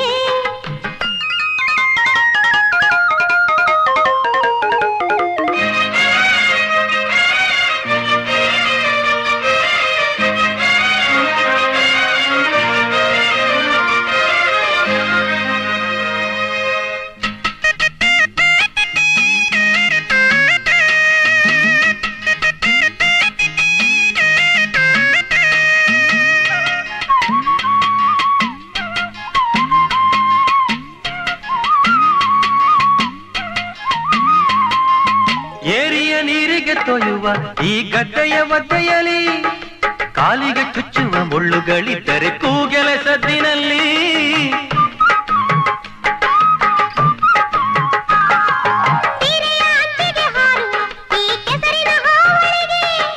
ಮೊಣಕಾಲು ತೋರುತ್ತ ನಡೆಯುತ್ತಲಿದ್ದರೆ ಕಣ್ಣಿಟ್ಟೆ ನೀನಲ್ಲಿಗೆ, ಕಣ್ಣ ಕಲ್ಲ ಬೀಸಬೇಡ ಹೆಣ್ಣಿಗೆ. ಹೋಗಯ್ಯ ಹೋಗಯ್ಯ ಹಕ್ಕಿ ಬಂತಯ್ಯ. ಬೀಸುವೆ ಬೀಸುವೆ ಬೀಸುವೆ ಬೀಸುವೆ. ಅತ್ತ ಇತ್ತ ಬತ್ತದ ತುಂಬು ತುಂಬು ತೆನೆಯಿದೆ, ಕುಕ್ಕಿ ಕುಕ್ಕಿ ತಿನ್ನುವ ಹಕ್ಕಿ ಮೇಲೆ ಕುಂತಿದೆ.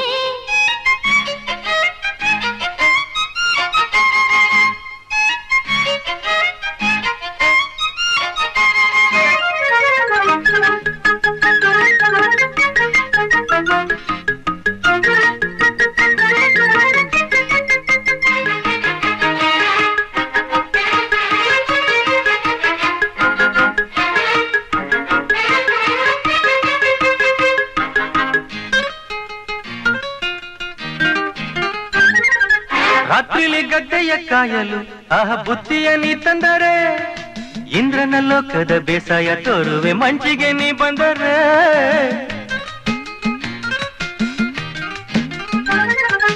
ಅಪ್ಪನೆ ಬಾನಿನ ಮಣ್ಣಲ್ಲಿ ಬೆಳ್ಳಿಯ ಜೋಳಗಳು, ಜೋಳದ ಪೈರಿಗೆ ಸುಣ್ಣದ ಗಡಿಗೆಯ ಚಂದಣ್ಣನ ಕಾವಲು. ಕಣ್ಣು ಕಟ್ಟು ಮಾಡಬೇಡ ಹೆಣ್ಣಿಗೆ, ಹೋಗಯ್ಯ ಹೋಗಯ್ಯ ಹಕ್ಕಿ ಬಂತಯ್ಯ. ಬೀಸುವೆ ಬೀಸುವೆ ಬೀಸುವೆ ಬೀಸುವೆ. ಅತ್ತ ಇತ್ತ ಬತ್ತದ ತುಂಬು ತುಂಬು ತೆನೆಯಿದೆ, ಕುಕ್ಕಿ ಕುಕ್ಕಿ ತಿನ್ನುವ ಹಕ್ಕಿ ಮೇಲೆ ಕುಂತಿದೆ. ತಾರೆ ತಾರೆ ತಾರೆ ಕವಣೆ ಕಲ್ಲನಿಗಲೇ ಬೀಸುವೆ ಬೀಸುವೆ ಬೀಸುವೆ. ಅತ್ತ ಇತ್ತ ಬತ್ತದ ತುಂಬು ತುಂಬು ತೆನೆಯಿದೆ, ಕುಕ್ಕಿ ಕುಕ್ಕಿ ತಿನ್ನುವ ಹಕ್ಕಿ ಮೇಲೆ ಕುಂತಿದೆ.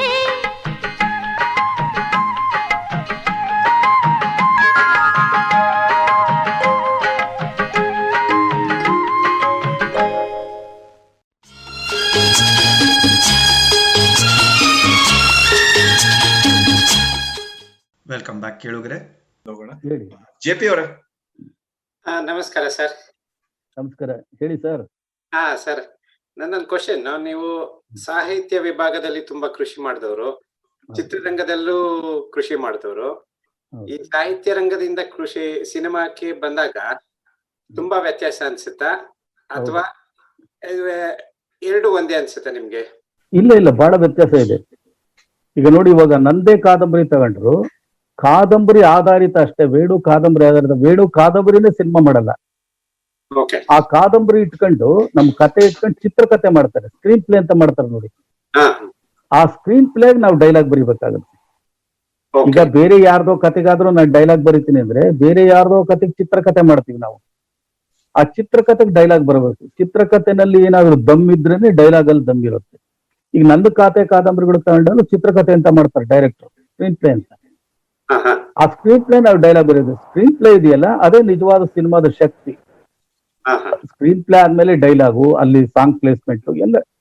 ಅದಕ್ಕೆ ಸಿನಿಮಾದಲ್ಲಿ ಸ್ಕ್ರೀನ್ ಪ್ಲೇ ಇದೆಯಲ್ಲ ಅದೇ ಸ್ಕೆಲಿಟನ್ ಅಂತ ಹೇಳ್ತಾರೆ. ಅದು ಭದ್ರವಾಗಿದ್ರೇನೆ ಸಿನಿಮಾ ಭದ್ರವಾಗಿರುತ್ತೆ. ಸ್ಕ್ರೀನ್ ಪ್ಲೇ ಚೆನ್ನಾಗಿದ್ರೆ ಡೈಲಾಗ್ ಚೆನ್ನಾಗಿ ಮಾಡ್ತೀವಿ. ಆದ್ರಿಂದ ನಾವು ಏನ್ ಮಾಡ್ತೀವಿ, ಕತೆಗಾರರು ನಾನು ಮೊದ್ಲು ಅಯ್ಯೋ ನನ್ನ ಕಾದಂಬರಿ ಕೆಡಿಸ್ಬಿಡ್ತಾರೆ, ಚೇಂಜ್ ಮಾಡ್ಬಿಡ್ತಾರೆ ಅಂತ ಜಗಳ ಆಡ್ತಿದ್ದೆ. ನನಗೆ ಸಾಹಿತ್ಯನೇ ಬೇರೆ, ಇತಿಹಾಸನೇ ಬೇರೆ, ಸಿನಿಮಾನೇ ಬೇರೆ. ನಾವು ಇತಿಹಾಸ ಇಟ್ಕೊಂಡು ಅದೇ ತರನೇ ಕಾದಂಬರಿ ಬರೆಯಲ್ಲ ನೋಡಿ, ಚೇಂಜ್ ಮಾಡ್ತೀವಿ. ಹಾಗೆ ಕಾದಂಬರಿ ತಗೊಂಡರು ಸಿನಿಮಾಕ್ ಬೇಕಾದಾಗೆ ನೋಡಿ, ಅವ್ರಿಗೆ ಕಾಮಿಡಿ ಬೇಕು, ಟ್ರಾಜಿಡಿ ಬೇಕು. ಡೈಲಾಗ್ ಬರೀಬೇಕಾದ್ರೆ ಸಿದ್ಲಿಂಗನವ್ರು ಹೇಳೋರು, ಇಲ್ಲಿ ನಗ್ಬೇಕ್ರಿ ಜನ, ತುಂಬಾ ನಗ್ಬೇಕು, ಇಲ್ಲಿ ಕಣ್ಣೀರ್ ಹಾಕ್ಬೇಕು ಅಂತ. ಪುಟ್ಟಣ್ಣರಂತೂ ಅಮೃತಗಳಿಗೆ ಸಿನಿಮಾಕ್ ನಾನು ಡೈಲಾಗ್ ಬರ್ದಾಗ, ಇಲ್ಲಮ್ಮ ಇಲ್ಲಿ ಆಧ್ಯಾತ್ಮಿಕ ಟಚ್ ಬೇಕು, ನೀನೆಲ್ಲ ಸ್ವಲ್ಪ ಫಿಲಾಸಫಿ ಹೇಳ್ಬೇಕು, ಅಲ್ಲಿ ಅಳಬೇಕು ಅಂತ ಹೇಳ್ತಿದ್ರು. ಅದನ್ನೆಲ್ಲ ಒಬ್ಬ ಲೇಖಕ ಪೂರೈಸ್ಬೇಕಾಗತ್ತೆ. ನಾವು ಕಾದಂಬರಿ ಬರಿಬೇಕಾದ್ರೆ ತುಂಬಾ ಸ್ವತಂತ್ರರು, ನಾವು ನಮ್ಗನಿಸಿದ್ದನ್ನ ಬರಿಬಹುದು. ಎಡಿಟರ್ ಮೆಚ್ಕೊಂಡ್ರು ಅಂದ್ರೆ ಪತ್ರಿಕೆಗಳಲ್ಲಿ ಬಂದ್ಬಿಡು. ಸಿನಿಮಾ ಹಂಗಲ್ಲ, ಇಟ್ಸ್ ಎ ಯೂನಿಟ್ ವರ್ಕ್. ಒಬ್ಬ ಮನುಷ್ಯಂದ ಅಲ್ಲಿ ನಾನು ಅಂದ್ರೆ ಸಿನಿಮಾ ಅಲ್ಲೇ ಅಲ್ಲ, ನಾವು ಎಲ್ಲರೂ ಮೆಚ್ಚಬೇಕು. ಎಷ್ಟು ಕಾಲ ಮುಂದುವರಿತು ಅಂದ್ರೆ ಒಬ್ಬ ಹೀರೋನ ಮೆಚ್ಚಿಸ್ಬೇಕಾಯ್ತು, ಒಬ್ಬ ಡೈರೆಕ್ಟರ್ ಎಂಡ್. ಡೈರೆಕ್ಟರ್ ಜನ ಪುಟ್ಟಣ್ಣ, ಸಿದ್ಲಿಂಗಯ್ಯ ಇವ್ರ ಕಾಲದಲ್ಲಿ ಡೈರೆಕ್ಟರ್ ಹೇಳಿದ್ರೆ ಮುಗೀತು, that is final, is the captain of the ship. ಆಮೇಲೆ ಬರ್ತಾ ಬರ್ತಾ ನಾವು ಹೀರೋಗಳ್ನು ಮೆಚ್ಚಿಸ್ಬೇಕಾಯ್ತು. ನಾವು ಬರ್ದಿದ್ದನ್ನ ಹೀರೋಗಳು ಒಪ್ಕೋಬೇಕಾಗಿತ್ತು. ಅವ್ರಿಗೆ ಅದನ್ನ ಪ್ರೊನೌನ್ಸಿಯೇಷನ್ ಮಾಡಕ್ ಆಗದೆ ಹೋದ್ರೆ ನಾವು ಅದನ್ನ ಚೇಂಜ್ ಮಾಡ್ಕೊಡ್ಬೇಕಾಗಿತ್ತು ಡೈಲಾಗ್. ಇದು ನೋಡಿ ಸಂಪೂರ್ಣ ಸ್ವಾತಂತ್ರ್ಯ ಇರಲ್ಲ. ಆದ್ರೆ ನಾನು ಸಿನಿಮಾದಲ್ಲೂ ಕೂಡ ಸೃಜನಶೀಲತೆನ ತಂದೆ, ಬಂಡಾಯ ಸಾಹಿತ್ಯ ತಂದೆ. ವಿಷ್ಣುವರ್ಧನ್ ಸಿನಿಮಾಗಳ ಡೈಲಾಗ್ ನೀವು ಕೇಳಿದ್ರೆ ಅದ್ರೆಲ್ಲ ಹೆಚ್ಚು ಕಡಿಮೆ ಬಂಡಾಯ ಇದೆ. ಮೊದಲು ವಿಷ್ಣುವರ್ಧನ್ ಅದನ್ನ ಇಷ್ಟಪಡ್ಲಿಲ್ಲ. ಜನನಾಯಕ ಸಿನಿಮಾ ಮಾಡಿದಾಗ ಏನ್ರಿ ಬರೇ ಬುಕ್ಕಿಶ್ ಲ್ಯಾಂಗ್ವೇಜ್ ಅಂತಿದ್ರು, ಇದು ಯಾವನ್ಗಾರು ಅರ್ಥ ಆಗುತ್ತೇನ್ರಿ ಅಂತಿದ್ರು. ನಾನು ಹೇಳಿದೆ, ನೀವು ತಿಳ್ಕೊಂಡ್ರಷ್ಟು ಜನರು ದಡ್ರಲ್ಲ, ನೀವು ಡೈಲಾಗ್ ಮಾಡಿ ನೋಡೋಣ ಏನಾಗುತ್ತೋ ನೋಡೋಣ ಅಂತ ಚಾಲೆಂಜ್ ಆಗಿ ಮಾಡಿ ಅವರು ಬೇಡ ಬೇಡ ಅಂತ ಹೇಳ್ಬಿಡಿದ್ರಂತೆ ಭಾರ್ಗವ್ ಅವ್ರ ಹತ್ರ. ಆಮೇಲೆ ಆ ಸಿನಿಮಾ ರಿಲೀಸ್ ಆಯ್ತು, ಅದಕ್ಕೆ ಸಿಕ್ಕಾಪಟ್ಟೆ ಚಪ್ಪಾಳೆ ಬಿದ್ವು. ಅದಾದ್ಮೇಲೆ ಅವರೇ ಸಿನಿಮಾಕ್ಕೆ ಕರ್ಸಿ ಅವಕಾಶ ಕೊಡೋಕೆ ಶುರು. ತುಂಬಾ ಸಿನಿಮಾಕ್ಕೆ ಕೆಲಸ ಮಾಡಿದೆ ನಾನು ವಿಷ್ಣುವರ್ಧನ್ ಅವ್ರ ಹತ್ರ. ಹೌದು ಸರ್, ಸುಮಾರು ಸಿನಿಮಾಗಳು ಬಂದಿದೆ, ಸುಮಾರು ಸಿನಿಮಾಗಳು ತುಂಬಾ ಚೆನ್ನಾಗಿದೆ ಸಿನಿಮಾಗಳ್ದೆಲ್ಲ. ಹೌದು. ಆಮೇಲೆ ಅವ್ರಿಗೆ ತುಂಬಾ ಅದು ಎಷ್ಟು ಇಷ್ಟ ಆಗೋದು ಅಂದ್ರೆ, ನಾನು ಯಾರಿಗೂ ಡೈಲಾಗ್ ರೀಡಿಂಗ್ ಕೊಡ್ತಿಲ್ಲ, ಡೈರೆಕ್ಟರ್ಗೆ ಮಾತ್ರ ನಾನು ಡೈಲಾಗ್ ರೀಡಿಂಗ್ ಕೊಡ್ತಾ ಇದ್ದೆ. ಅಂತದ್ದು ಅವ್ರು ಎಷ್ಟು ಸ್ನೇಹ ಸಂಪಾದಿಸಿದ್ರು ಅಂದ್ರೆ, ಇಲ್ಲ ಬಿಡೋವ್ರೆ, ನನಗೆ ಇದು ಅಲಿಖಿತ ಒಪ್ಪಂದ, ನೀವು ಡೈಲಾಗ್ ಬರೆದ್ರೆ ನೀವೇ ಬಂದು ನನಗೆ ರೀಡಿಂಗ್ ಕೊಡ್ಬೇಕು ಅಂತಿದ್ದೆ. ನಾನು ಅವಾಗ್ಲೂ ಡೈರೆಕ್ಟರ್ ಕರ್ಕೊಂಡು ಹೋಗಿ ಡೈಲಾಗ್ ರೀಡಿಂಗ್ ಅವ್ರಿಗೆ ಕೊಡ್ತಾ ಇದ್ದೆ. ಅವ್ರು ಬಿಟ್ರೆ ನಾನು ಡೈಲಾಗ್ ರೀಡಿಂಗ್ ಕೊಡೋದು ಈಚೆಗೆ ದರ್ಶನ್ಗೆ ಅಷ್ಟೇ. ಯಾಕಂದ್ರೆ ಬೇರೆ ಯಾರಿಗೂ ಡೈಲಾಗ್ ಕೇಳುವಷ್ಟು ಅವ್ರಿಗೆ ಸಮಯನೂ ಇರಲ್ಲ, ಇಂಟ್ರೆಸ್ಟು ಇರಲ್ಲ. ಆ ಸಿನಿಮಾ ಲೋಕ, ಸಿನಿಮಾದ ಹೀರೋಗಳೇ ಒಂಥರ ಇರ್ತಾರೆ. ಬಟ್ ವಿಷ್ಣುವರ್ಧನ್ ಅವರಲ್ಲಿ ಅಂತ ಡೆಡಿಕೇಶನ್ ಇತ್ತು. ಅವ್ರು ತುಂಬಾ ಕೂತ್ಕೊಂಡು ಮಕ್ಳು ಕೇಳಿದಾಗ ಡೈಲಾಗ್ಗಳನ್ನೆಲ್ಲ ಕೇಳ್ತಾ ಇದ್ರು, ಎಂಜಾಯ್ ಮಾಡ್ತಾ ಇದ್ರು, ನಗ್ತಾ ಇದ್ರು, ಚಪ್ಪಾಳೆ ತಟ್ತಾ ಇದ್ರು. ಆಮೇಲೆ ಅವ್ರ ಸಿನಿಮಾದಲ್ಲಿ ಅವ್ರ ಡೈಲಾಗ್ ಮಾತ್ರ ಕೇಳ್ತಾ ಇರಲಿಲ್ಲ ಅವ್ರು. ಇಲ್ಲ ನೀವು ಪೂರ ಓದಿ ವೇಣು, ಪೂರ ರೀಡಿಂಗ್ ಕೊಟ್ಬಿಡಿ, ಫುಲ್ ಎಲ್ಲ ಕೇಳ್ಬಿಡ್ತೀನಿ ನಾನು. ಆ ತರ ಅವರು ಸಿನಿಮಾದಲ್ಲಿ ಇನ್ವಾಲ್ವ್ಮೆಂಟ್ ಇರ್ತದೆ. ಆಮೇಲೆ ಬಹಳ ಜನ ಇಂಟರ್ಫಿಯರ್ ಅಂತ ಅಂತಿದ್ರು, ಬಟ್ ನನ್ಗೆ ಹಂಗ ಅನ್ನಿಸ್ತಿಲ್ಲ. ತುಂಬಾ ಸಮಯನ ಸ್ಪೇರ್ ಮಾಡ್ತಾ ಇದ್ರು ಅವರು. ಓಕೆ, ತುಂಬಾ ಚೆನ್ನಾಗಿ ಹೇಳಿದ್ರಿ ವೇಣು ಸರ್. ಇನ್ನೊಂದು ತುಂಬಾ ಧನ್ಯವಾದ ಜೆ ಪಿ ಅವರ ಪ್ರಶ್ನೆ ಕೇಳಿದ್ದಕ್ಕೆ. ಬನ್ನಿ ಈಗ ವೇಣು ಅವರ ಸಿನಿಮಾದ ಒಂದು ಒಳ್ಳೆ ಹಾಡನ್ನ ಕೇಳೋಣ.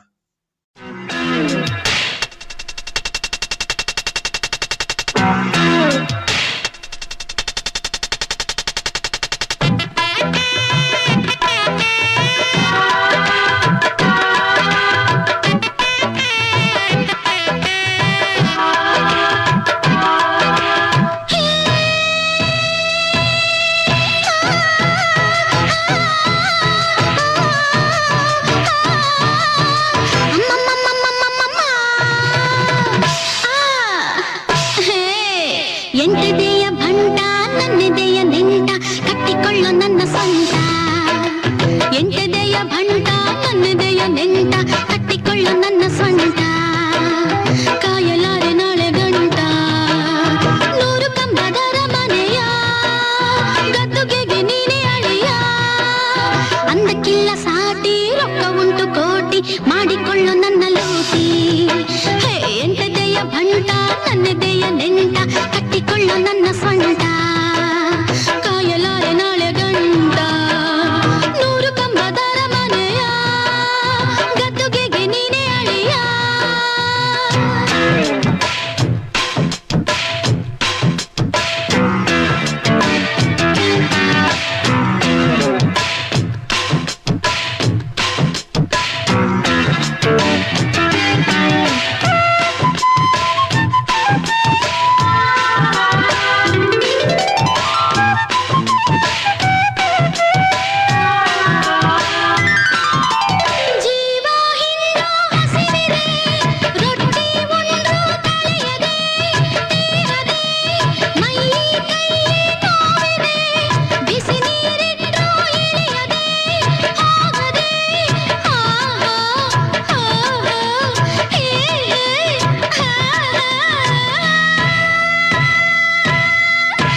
ನೆಂಟ ಕಟ್ಟಿಕೊಳ್ಳು ನನ್ನ ಸೊಂಟ ಕಾಯಲಾರೆ ನಾಳೆ ಗಂಟ ನೂರು ಕಂಬದರ ಮನೆಯ ಗದ್ದುಗೆಗೆ ನೀನೇ ಅಳಿಯ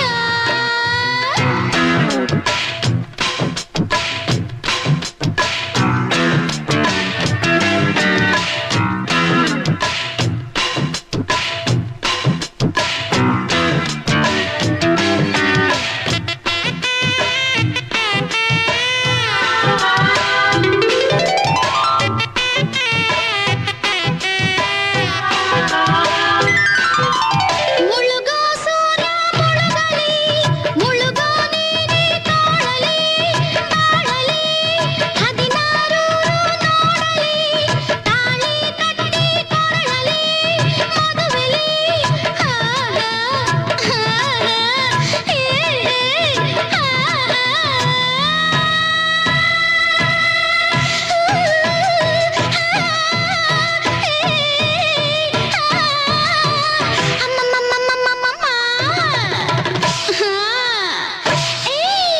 ಕಣ್ಣಿನಲ್ಲಿ ಬಾಣ ಹೂಡಿಬಿಟ್ಟ ಜಾಣ ಕೊಂಡು ಹೋಗು ನನ್ನ ಪ್ರಾಣ ಎಂಟದೆಯ ಭಂಟ ನನ್ನದೆಯ ನೆಂಟ ಕಟ್ಟಿಕೊಳ್ಳು ನನ್ನ ಸೊಂಟ ಕಾಯಲಾರೆ ನಾಳೆ ಗಂಟ ನೂರು ಕಂಬದರ ಮನೆಯ ಗದ್ದುಗೆಗೆ ನೀನೇ ಅಳಿಯ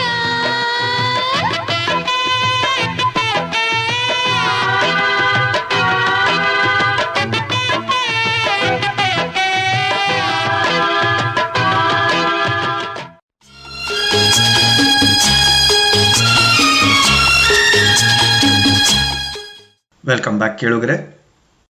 ಬನ್ನಿ ನಮ್ಮ ಸಂವಾದ ಈಗ ಮುಂದುವರ್ಸೋಣ. ಸರ್, ಈಗ ನಿಮ್ಮ ಕಾದಂಬರಿಯನ್ನ ತಗೊಂಡು ಸಿನಿಮಾ ಮಾಡುವಾಗ ಅವರು ಇಲ್ಲಿ ಈ ಸನ್ನಿವೇಶ ಬೇಕು, ಇಲ್ಲಿ ಅದು ಬೇಕು, ಇದು ಬೇಕು, ಇದನ್ನ ತುರುಕ್ಬೇಕು ಅಂದಾಗ ನಿಮಗೆ ಹೇಗೆ ಅನಿಸ್ತಾ ಇದೆ ಸರ್? ಇದು ಬರ್ದೇ ಇಲ್ಲ, ಇದು ಕಾದಂಬರಿಗೆ ಪೂರಕವಾಗಿಲ್ಲ, ಇದನ್ನ ಯಾಕೆ ಕೇಳ್ತಾ ಇದ್ದಾರೆ ಅಂತ ನಿಮಗೆ ಏನ್ ಅನಿಸ್ತಾ ಇರ್ಲಿಲ್ವಾ? ಮೊದ್ಲೆಲ್ಲ ನಾನು ಜಗಳಾಡ್ತಿದ್ದೆ. ಆಮೇಲೆ ಅಲ್ಲಿ ಜಗಳಾಡೋದ್ರಿಂದ ಏನು ಪ್ರಯೋಜನ? ಯಾಕೆಂದ್ರೆ ನೋಡಿ, ಇವಾಗ ಯಾವುದೇ ಒಬ್ಬ ಕಾದಂಬರಿಕಾರನ ಕಾದಂಬರಿ ತಗೊಂಡ್ಬಿಟ್ರೆ ಅವನ ಅಗ್ರಿಮೆಂಟ್ ಮಾಡ್ಕೊಂಡು ಅವ್ನಿಗೆ ಏನ್ ದುಡ್ಡು ಕೊಡ್ಬೇಕು ಕೊಟ್ಟು ಅವನ ದೂರ ಇಟ್ಬಿಡ್ತಾರೆ. ಅವನ ಹತ್ರನೇ ಸೇರ್ಸಲ್ಲ, ಅವ್ನ ಸಿನಿಮಾ ನೋಡ್ಬೇಕಷ್ಟೇನೆ. ಎಲ್ಲಾ ಕಾದಂಬರಿಕಾರರು ಅಷ್ಟೇ. ನನಗೇನ್ ಅವಕಾಶ ಸಿಕ್ತು ಅಂದ್ರೆ, ನನ್ನ ಹತ್ರ ಡೈಲಾಗ್ ಬರ್ಸಿದ್ರಲ್ಲ, ಆ ಡೈಲಾಗ್ ಬರ್ಸಿದ್ರಿಂದ ಅವ್ರು ಸ್ಕ್ರೀನ್ ಚೇಂಜ್ ಮಾಡಿದ್ದಾರೆ ಅಂತ ನನಗೆ ಗೊತ್ತಾಗ್ತಿತ್ತು. ಆಮೇಲೆ ನಾನು ಹೇಳಕ್ ಶುರುವಾದೆ, ಸರ್ ನೀವು ಚೇಂಜ್ ಮಾಡ್ಕೊಬೇಡ್ರಿ, ನಿಮ್ಗೆ ಏನ್ ಬೇಕು ಹೇಳಿ, ಸಿನಿಮಾಕ್ಕೆ ಏನ್ ಬೇಕು ಹೇಳಿ, ನಾನೇ ಮಾಡ್ಕೊಡ್ತೀನಿ. ಆ ಕಾದಂಬರಿಯಕ್ಕೂ ಅದಕ್ಕೂ ಅನ್ಯಾಯ ಆಗದಂಗೆ, ಕಾದಂಬರಿಯ ಕಂಟೆಂಟ್ಗೂ ಆಘಾತ ಆಗದಂಗೆ, ನಾನೇ ಸಿನಿಮಾಕ್ಕೆ ಏನ್ ಬೇಕು ಅಂತ ಗೊತ್ತಾಗಿ ನಾನೇ ಚೇಂಜ್ ಮಾಡ್ಕೊಳಕ್ ಶುರುವಾದ. ಪ್ರೇಮ ಪರ್ವ ನೋಡಿ, ನಾನು ಕಾದಂಬರಿ ಬರ್ದಾಗ ಅದ್ರಲ್ಲಿ ದುರಂತ ಇದ್ದಿದ್ದು ಎಂಡಿಂಗ್. ಸಿರಿಲವ್ವನವ್ರಿಗೆ ಹ್ಯಾಪಿ ಎಂಡಿಂಗ್ ಬೇಕಾಗಿತ್ತು. ಯಾಕೆಂದ್ರೆ ಫಸ್ಟ್ ಪಿಕ್ಚರ್ ಅಲ್ಲಿ ಮಗ ಮಾಡ್ತಾ ಇದ್ದ, ಸಾಯ್ಬಾರ್ದು ಅಂತ ಸೆಂಟಿಮೆಂಟ್ ಅವ್ರಿಗೆ. ಅದನ್ನ ನೋಡಿ ಹ್ಯಾಪಿ ಎಂಡಿಂಗ್ ಮಾಡ್ಕೊಟ್ಟೆ. ಹಾಗೆ ನಾನು ಕೂಡ ಬರ್ತಾ ಬರ್ತಾ ಸಿನಿಮಾಕ್ಕೆ ಅಡ್ಜಸ್ಟ್ ಆದೆ. ಇದ್ರ ಸಿನಿಮಾದಲ್ಲಿ ನಾನು ಬಿಟ್ಬಿಡ್ತಿದ್ರು ಅಂತ ಕಾಣುತ್ತೆ. ಇಷ್ಟೊಂದು ಕಾದಂಬರಿಗಳನ್ನು, ನಮ್ಮ ಸುಮಾರು ಒಂದು 19 ಕಾದಂಬರಿಗಳೆಲ್ಲ ಸಿನಿಮಾಗಳಾಗಿದ್ದಾವೆ. ನಾನು ಕೂಡ ಇಲ್ಲ, ಯಾವುದೇ ಆಗ್ಲಿ ನೋಡಿ, ನಾನು ಅದಕ್ಕೆ ಹೇಳಿದ್ದು, ಇತಿಹಾಸ ಇದ್ದಂಗೆ ನಾವು ಕಾದಂಬರಿ ಬರೆಯಲ್ವಾ? ಅಲ್ಲ ಸರ್, ಈಗ ಸಿನಿಮಾಕ್ಕೆ ನಾನು ಅಡ್ಜಸ್ಟ್ ಆದೆ ಅಂದ್ರೆ ಸಿನಿಮಾಕ್ಕೆ ಅಡ್ಜಸ್ಟ್ ಆದೆ ಅಂದ್ರೆ ಮುಂದೆ ನೀವು ಕಾದಂಬರಿ ಬರೆಯೋದನ್ನ ಸಿನಿಮಾಗೆ ಹೆಂಗೆ ಇರ್ಬೇಕು ಅಂತ ಅದನ್ನ ತಲೆಯಲ್ಲಿ ಇಟ್ಕೊಂಡೆ ಕಾದಂಬರಿ ಬರೆಯೋಕ್ ಶುರು ಮಾಡಿದ್ರು. ಇಲ್ಲ, ಬಹಳ ಜನ ಅದನ್ನ ಹೇಳೋದು, ವೇಣುವರು ಸಿನಿಮಯವಾಗಿ ಬರೀತಾರೆ ಅಂತ ಹೇಳ್ತಾರೆ. ಒಂದು ಸಮಾರಂಭದಲ್ಲಿ ನಾನು ಕೇಳಿದೆ, ಸಿನಿಮಯವಾಗಿ ಬರೀತಾರೆ ಅಂದ್ರೆ ಏನು ಅಂತ ನಾನು ಪ್ರಶ್ನೆ ಮಾಡಿದೆ ಅವ್ರಿಗೆ. ಸಿನಿಮಾ ಅಂತಂದ್ರೆ ನಾವು ನಿಮ್ ಕಾದಂಬರಿ ಓದ್ತಿದ್ರೆ ಸಿನಿಮಾ ನೋಡ್ದಂಗ ಆಗುತ್ತೆ ಅಂತ ಹೇಳಿದ್ರು ಓದುಗರು. ಅದು ಪೂರ್ವಾಗ್ರಹ ಪೀಡಿತ. ನಾನು ಹಾಗೆ ಹೇಳಲಿಲ್ಲ. ಎಷ್ಟೋ ಜನರ ಕಾದಂಬರಿಗಳನ್ನ ಪೂರ ಓದಕ್ಕೆ ಎಷ್ಟೋ ಜನಕ್ಕಾಗಲ್ಲ, ಅರ್ಧಂಬರ್ಧ ಓದ್ ಕೈ ಬಿಟ್ಬಿಡ್ತಾರೆ. ನನ್ನ ಕಾದಂಬರಿ ಓದ್ಬೇಕಾದ್ರೆ ನೀವು ಸಿನಿಮಾ ನೋಡ್ದಂಗ ಆಗುತ್ತೆ ಅಂದ್ರೆ ಇದು ನನ್ನ ಗೆಲುವಲ್ಲವೇ ಅಂತ ಕೇಳಿದಾಗ ಅವ್ರು ನಗ್ ಸುಮ್ಮನಾದ್ರು. ಆದ್ರಿಂದ ನಾನು ಸಿನಿಮಾಕ್ಕೋಸ್ಕರ ಕಾದಂಬರಿ ಬರ್ಲಿಲ್ಲ ಸರ್. ನನ್ನ ಕಾದಂಬರಿಗಳು ಸಿನಿಮಾ ಅದು. ನಾನು ಕಾದಂಬರಿಗೋಸ್ಕರನೇ ಯೋಚನೆ ಮಾಡಿ. ಆದ್ರೆ ಇಲ್ಲಿ ಸಿನಿಮಾ ಮತ್ತೆ ಕಾದಂಬರಿ ನಾನು ಹೇಳ್ತಿಲ್ಲ, ಕಾದಂಬರಿ ಇಟ್ಕೊಂಡು ಸಿನಿಮಾ ಮಾಡಕ್ಕಾಗಲ್ಲ. ನಾನೇನ್ ಮಾಡಿದೆ, ನಾನೇ ಕಾದಂಬರಿಗಳನ್ನ ಸಿನಿಮಾಕ್ಕೆ ಹೆಂಗ್ ಬೇಕು ಇನ್ಸ್ಟೆಂಟ್ಗಳನ್ನ ನಾನೇ ಕಾದಂಬರಿಯ ವಸ್ತುವಿಗೂ ಅದು ಅಪಚಾರ ಆಗ್ಬಾರ್ದು ಹಾಗೆ ನಾನೇ ಚೇಂಜ್ ಮಾಡ್ಕೋಕ್ ಶುರುವಾದೆ. ಇದು ನನಗೆ ಸಿಕ್ಕ ಅವಕಾಶ, ಯಾವ ಕಾದಂಬರಿಕಾರನಿಗೂ ಸಿಗಲ್ಲ. ಯಾಕಂದ್ರೆ ನಾನು ಡೈಲಾಗ್ ಬರೆಯೋದ್ರಿಂದ ಅವ್ರು ನನಗೆ ಸ್ಕ್ರೀನ್ ತೋರಿಸ್ಬೇಕಾಗ್ತಿತ್ತು. ಆದ್ರಿಂದ ನಾನೇ ಅವ್ರಿಗೆ ಬೇಕಾದಂಗೆ ಅವ್ರಿಗೆ ಏನ್ ಬೇಕು, ಸಿನಿಮಾಕ್ಕೆ ಏನ್ ಬೇಕು, ಸಿನಿಮಾ ಗೆಲ್ಲೋದಕ್ ಬೇಕಲ್ಲ. ಅದು ಸಿನಿಮಾ ಅಂದ್ರೆ ಗಿಮಿಕ್ ಅಲ್ಲಪ್ಪ. ಕಾದಂಬರಿ ನಾವು ಹೇಗಿದೆಯೋ ಹಾಗೆ ಸಿನಿಮಾ ಮಾಡಿದ್ರೆ ಅವ್ರಿಗೆ ಗೆಲ್ಲಲ್ಲ ಅನ್ನೋದಿರುತ್ತೆ. ಅಲ್ಲಿ ಕಾಮಿಡಿ ಬೇಕು, ರೇಪ್ ಸೀನ್ ಬೇಕು, ಲವ್ ಬೇಕು, ಫೈಟ್ ಬೇಕು, ಎಲ್ಲವೂ ಬೇಕು. ಸಿನಿಮಾ ಅಂದ್ರೆ ಟೋಟಲ್ ಒಂದು ಎಂಟರ್ಟೈನ್ಮೆಂಟ್ ಅಲ್ಲ. ನನಗೆ ಗೊತ್ತಾಯ್ತು ಸಿನಿಮಾಕ್ಕೆ ಏನ್ ಬೇಕು ಅನ್ನೋದು ನನಗೆ ಗೊತ್ತಾಯ್ತು. ನಾನು ಅವರಿಂದ ಕಲಿತಾ ಹೋದೆ. ನನ್ನಿಂದಲೂ ಅವ್ರು ಎಷ್ಟೋ ವಿಷಯಗಳನ್ನು ಕಲ್ತ್ಕೊಂಡ್ರು. ನಾನು ಸಾಹಿತ್ಯದಲ್ಲಿ ಈ ಸಿನಿಮಾ ಸಾಹಿತ್ಯದಲ್ಲಿ ಸೃಜನಶೀಲತೆ ಬಂಡಾಯ ಬೆರ್ಸಕ್ ಶುರುವಾದೆ. ಬರಗೂರು ತುಂಬಾ ಚೆನ್ನಾಗಿ ಹೇಳ್ತಾರೆ ಅದನ್ನ, ನನ್ನ ಸಿನಿಮಾ ಮತ್ತು ಸಾಹಿತ್ಯದ ಬಗ್ಗೆ ಡಿಫ್ರೆನ್ಸ್. ನೀವು ಇದರಲ್ಲಿ ಯೂಟ್ಯೂಬ್ ಅಲ್ಲಿ ನೋಡಿರ್ಬೇಕು, ತುಂಬಾ ಚೆನ್ನಾಗಿ ಮಾತಾಡಿದ್ದಾರೆ ಅದ್ರ ಬಗ್ಗೆ. ಮತ್ತೆ ನಾನು ಇಲ್ಲಿ ಕಾದಂಬರಿ ಬರಿಬೇಕಾದ್ರೆ ಸಾಹಿತ್ಯದಲ್ಲಿ 1 ನಿಮಿಷನೂ ಬೇಜಾರಾಗಬಾರ್ದು ಓದುಗನಿಗೆ. ನಾವು ಸಿನಿಮಾದಲ್ಲಿ ಹೇಳ್ತಿಲ್ಲ 1 ನಿಮಿಷ ಬೇಜಾರಾಗಬಾರ್ದು, ಕಾದಂಬರಿ ಓದೋನ್ಗೂ ಅಷ್ಟೇ 1 ನಿಮಿಷ ಬೇಜಾರಾಗಬಾರ್ದು. ಆ ತರ ಕಾದಂಬರಿಯನ್ನ ಪ್ಲಾನಿಂಗ್ ಮಾಡಿ ನಾನು ಕಟ್ಕೊಡಕ್ ಶುರುವಾದ. ಇಂಟ್ರೆಸ್ಟಿಂಗ್ ಆಗಿ ಹೇಳೋದು, ಇಂಟ್ರೆಸ್ಟಿಂಗ್ ಆಗಿ ಡೈಲಾಗ್ ಬರೆಯೋದು. ಇದು ಸಿನಿಮಾದಿಂದ ನನಗೆ ಸಾಹಿತ್ಯಕ್ಕೆ, ಸಾಹಿತ್ಯದಿಂದ ಸಿನಿಮಾ ಕೂಡ 2 ಕ್ಷೇತ್ರಗಳಲ್ಲೂ ನನಗೆ ಬೆಳವಣಿಗೆಗೆ ಒಂದು ಸದಾವಕಾಶ ಸಿಕ್ತು ಅಂತ ನಾನು ಭಾವಿಸ್ತೀನಿ. ತುಂಬಾ ಚೆನ್ನಾಗಿ ವಿವರಿಸಿದಿರಿ ಸರ್. ಇನ್ನೊಬ್ರು ನಿಮ್ಮ ಜೊತೆ ಮಾತಾಡೋಕೆ ಕಾಯ್ತಾ ಇದ್ದಾರೆ. ಅವ್ರನ್ನ ಮಾತಾಡ್ಸ್ಕೊಂಡು ಮತ್ತೆ ಇನ್ನಷ್ಟು ಸಂವಾದ ನಾವು ಮುಂದುವರ್ಸೋಣ. ಸ್ಮೃತಿ ಅವರೇ, ನಮಸ್ಕಾರ. ವೇಣು ಅವರೇ, ನಿಮ್ಗೆ ಒಂದು ಹೇಳಿ, ಕೇಳ್ತೀನಿ. ನೀವ್ ಯಾವ ಕಾದಂಬರಿ ಬರೆದ್ರು, ಯಾವ ಕತೆ ಬರೆದ್ರು ಅದಕ್ಕೆ ಒಂದು ಹೊಸ ಸ್ಟೈಲು, ಹೊಸ ಸಬ್ಜೆಕ್ಟೇ ತಂದಿರ್ತೀರಲ್ಲ, ಅದ್ರದ್ದು ಸೋಪ್ ನಿಮಗೆ ಹೆಂಗ್ ಸಿಗುತ್ತೆ? ಅದನ್ನ ಹುಡ್ಕೊಂಡ್ ಹೋಗ್ತಿರೋ ಏನು? ನಿಮ್ಗೆ ಮೊದ್ಲಿಂದನೂ ಐಡಿಯಾ ಇರುತ್ತೋ? ಹೆಂಗ್ ಬರುತ್ತೆ ನಿಮಗೆ ಐಡಿಯಾಸ್? ಇಲ್ಲ, ಅದು ನಾವೇನು ಹುಡುಕೊಂಡು ಹೋಗ್ಬೇಕಾದಿಲ್ಲ ಬಿಡಿ. ಈ ನಮ್ಮಲ್ಲಿ ಸುತ್ತಮುತ್ತ ಏನ್ ನಡೆಯುತ್ತೆ ಅನ್ನೋದನ್ನ ನೋಡಿದ್ರು ಕೂಡ ನಮ್ಗದು ಕೂಡ. ಆಮೇಲೆ ಈ ದೇಶದಲ್ಲಿ ಬೇಕಾದಷ್ಟು ಸಮಸ್ಯೆಗಳಿದಾವಮ್ಮ, ಅವನ್ನೆಲ್ಲ ಕತೆ ಕಾದಂಬರಿಗಳನ್ನ ಮಾಡಬಹುದು. ಇಲ್ಲಿ ಯಾವ ಸಮಸ್ಯೆ ಇಲ್ಲ ಹೇಳಿ? ಅನ್ಎಂಪ್ಲಾಯ್ಡ್ ಪ್ರಾಬ್ಲಮ್ ಇದೆ, ಜಾತಿ ಸಮಸ್ಯೆ ಇದೆ, ದಲಿತ ಸಮಸ್ಯೆ ಇದೆ, ಆಮೇಲೆ ಭ್ರಷ್ಟಾಚಾರ ನಡೀತಾ ಇದೆ, ರಾಜಕೀಯದರ ಬಗ್ಗೆ ಎಷ್ಟು ಕಾದಂಬರಿ ಬರ್ಬೋದು. ನಾನೇ ಒಂದು ರಾಮರಾಜ್ಯದಲ್ಲಿ ರಾಕ್ಷಸರು ಅಂತ ಒಂದು ಕಾದಂಬರಿ, ಅದು ಕೂಡ ಸಿನಿಮಾ ಇತ್ತು. ಬೇಕಾದಷ್ಟು ಸಮಸ್ಯೆ ಇದೆ. ನೀವು ವಸ್ತು ಹುಡ್ಕೊಂಡು ಹೋಗ್ಬೇಕಾದಿಲ್ಲ, ವಸ್ತುನೇ ನಿಮ್ಮನ್ನು ಬರಹಗಾರನ್ನ ಹುಡ್ಕೊಂಡು ಬರೋವಷ್ಟು ಸಾಮಗ್ರಿ ನಮ್ಮ ದೇಶದಲ್ಲಿ ನೋಡಿ. ನಾನ್ ನಿಮ್ಮ ಹತ್ರ ಮಾತಾಡಿದ್ರೆ ಎಷ್ಟು ಕಷ್ಟ ಇದೆ. ಲೇಟ್ ಪ್ರಾಬ್ಲಮ್ ಚಿತ್ರದುರ್ಗದಲ್ಲಿ ಈಗ ಬೇಕಾದಷ್ಟು ಸಮಸ್ಯೆ ಇದೆ. ನಾವು ಐತಿಹಾಸಿಕ ಕಾದಂಬರಿಗಳು ಬೇಕು ಅಂದಾಗ ಮಾತ್ರ ಸಂಶೋಧಕರ ನೆರವನ್ನು ಪಡಿಬೇಕಾಗುತ್ತೆ. ಅವ್ರು ಏನ್ ಬರ್ತಾರೆ, ಅವ್ರು ಯಾವ ತರ ಸಂಶೋಧನೆ ಮಾಡಿ ಇಲ್ಲಿ ಅಥವಾ ಯಾವ್ದೇ ಸುರಪುರದ ಆಗಿರ್ಬೋದು, ಚಿತ್ರದುರ್ಗದ ಆಗಿರ್ಬೋದು, ಮೈಸೂರದ ಆಗಿರ್ಲಿ, ಅದನ್ನ ಸಂಶೋಧಕರನ್ನ ಇಟ್ಕೊಂಡು ನಾವು ಐತಿಹಾಸಿಕ ಕಾದಂಬರಿಗಳನ್ನ ಬರಿಬೇಕಾಗುತ್ತೆ. ಆ ಸಂಶೋಧನೆ, ಆ ಘಟನೆ ಇಟ್ಕೊಂಡು ಅದ್ರ ಸುತ್ತ ಕಲ್ಪನೆ ಕಟ್ಟಬೇಕಾಗುತ್ತೆ. ಅದು ತುಂಬಾ ಕಷ್ಟ. ಈಗ ನಾವು ಒಂದು ಸಮಸ್ಯೆ ಇಟ್ಕೊಂಡು ಬರಿಬೇಕು ಅಂದ್ರೆ ಬೇಕಾದಷ್ಟು ಸಮಸ್ಯೆ ಇದೆ ಈ ದೇಶದಲ್ಲಿ.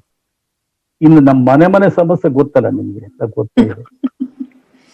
ನಿಮ್ಗೆ ವಸ್ತುಗಳಿಗೋಸ್ಕರ ನಾವು ಏನು ಒದ್ದಾಡ ಅಂತ ಪ್ರಮೇಯನೇ ಇಲ್ಲ. ಈಗ ನಿಮಗಾಗಿ ಇನ್ನೊಂದು ಸುಂದರ ಹಾಡನ್ನ ಪ್ರಸಾರ ಮಾಡೋಣ.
ಪ್ರೇಮಕ್ಕೆ ಪರ್ಮಿಟ್ ಬಂತು, ಮದುವೆಗೆ ಸಿಗ್ನಲ್ ತಂತು.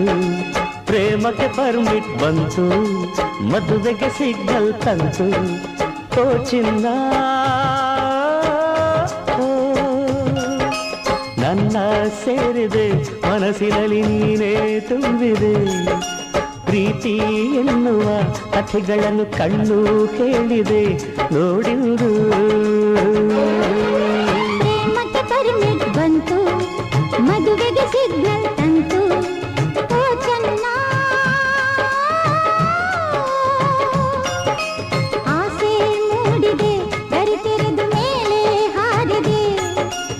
ಏನೋ ನೂತನ ಬಯಕೆಗಳು ಮೈನ ತುಂಬಿದೆ ನೋಡಿಂದು.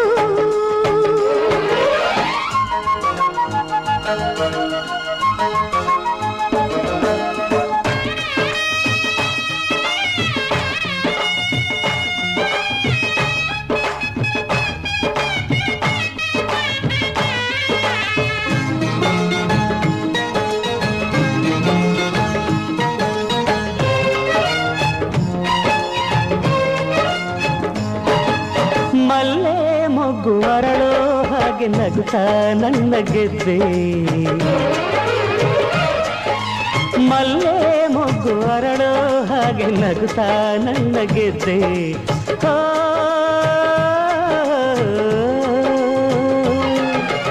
ಇಷ್ಟು ಕಾಲ ಸಿಗದೆ ನನಗೆ ನೀನು ಎಲ್ಲಿ ಇದ್ದೆ. ನಿನಗಾಗಿ ತಾನೇ ನಾ ಹುಟ್ಟಿ ಬಂದೆ, ನನ್ನನ್ನೇ ನಿನಗೆ ಒಲವಿಂದ ತಂದೆ. ಮದುಮಗಾಗುವೆ ನಾನು, ಮದುಮಗಳಾಗುವೆ ನೀನು, ಓ ಚಿನ್ನ. ಮಾಲೆ ಹಾಕುವೆ ಪ್ರೀತಿಯಲ್ಲಿ ನಿನ್ನ ಸೇರುವೆ. ನನ್ನ ಆಸೆಯ ಹುಟ್ಟಿನಲ್ಲಿ ನಿನ್ನ ಕೇಳುವೆ ಇನ್ನೆಂದು.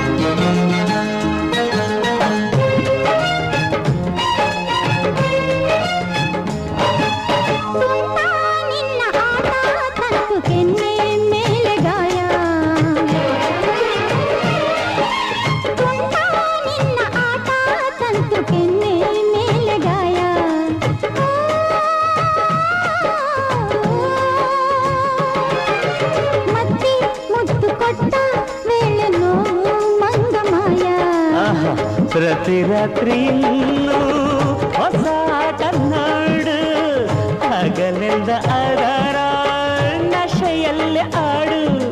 ಕಟ್ಟಿದೆ ನೀನು ತಾಳಿ ನಿನ್ನಯ ಸಂಗದ ಜಾಲಿ, ಓ ಚೆನ್ನ. ದಾಹ ತೀರಿಸು ಹರುಷದಲ್ಲಿ ನನ್ನ ತಿಳಿಸು. ಬಿಡದೆ ಪ್ರೀತಿಸು ಬಾಳಿನಲ್ಲಿ ದಾರಿ ತೋರಿಸು ಎಂದೆಂದು. ಪ್ರೇಮಕ್ಕೆ ಪರ್ಮಿಟ್ ಬಂತು, ಮದುವೆಗೆ ಸಿಗ್ನಲ್ ತಂತು, ಓ ಚಿನ್ನ. ಆಸೆ ಮೂಡಿದೆ ದರಿ ತೆರೆದು ಮೇಲೆ ಹಾರಿದೆ, ಏನೋ ನೂತನ ಬಯಕೆಗಳು ಮೈಯ ತುಂಬಿದೆ ನೋಡೆಂದು.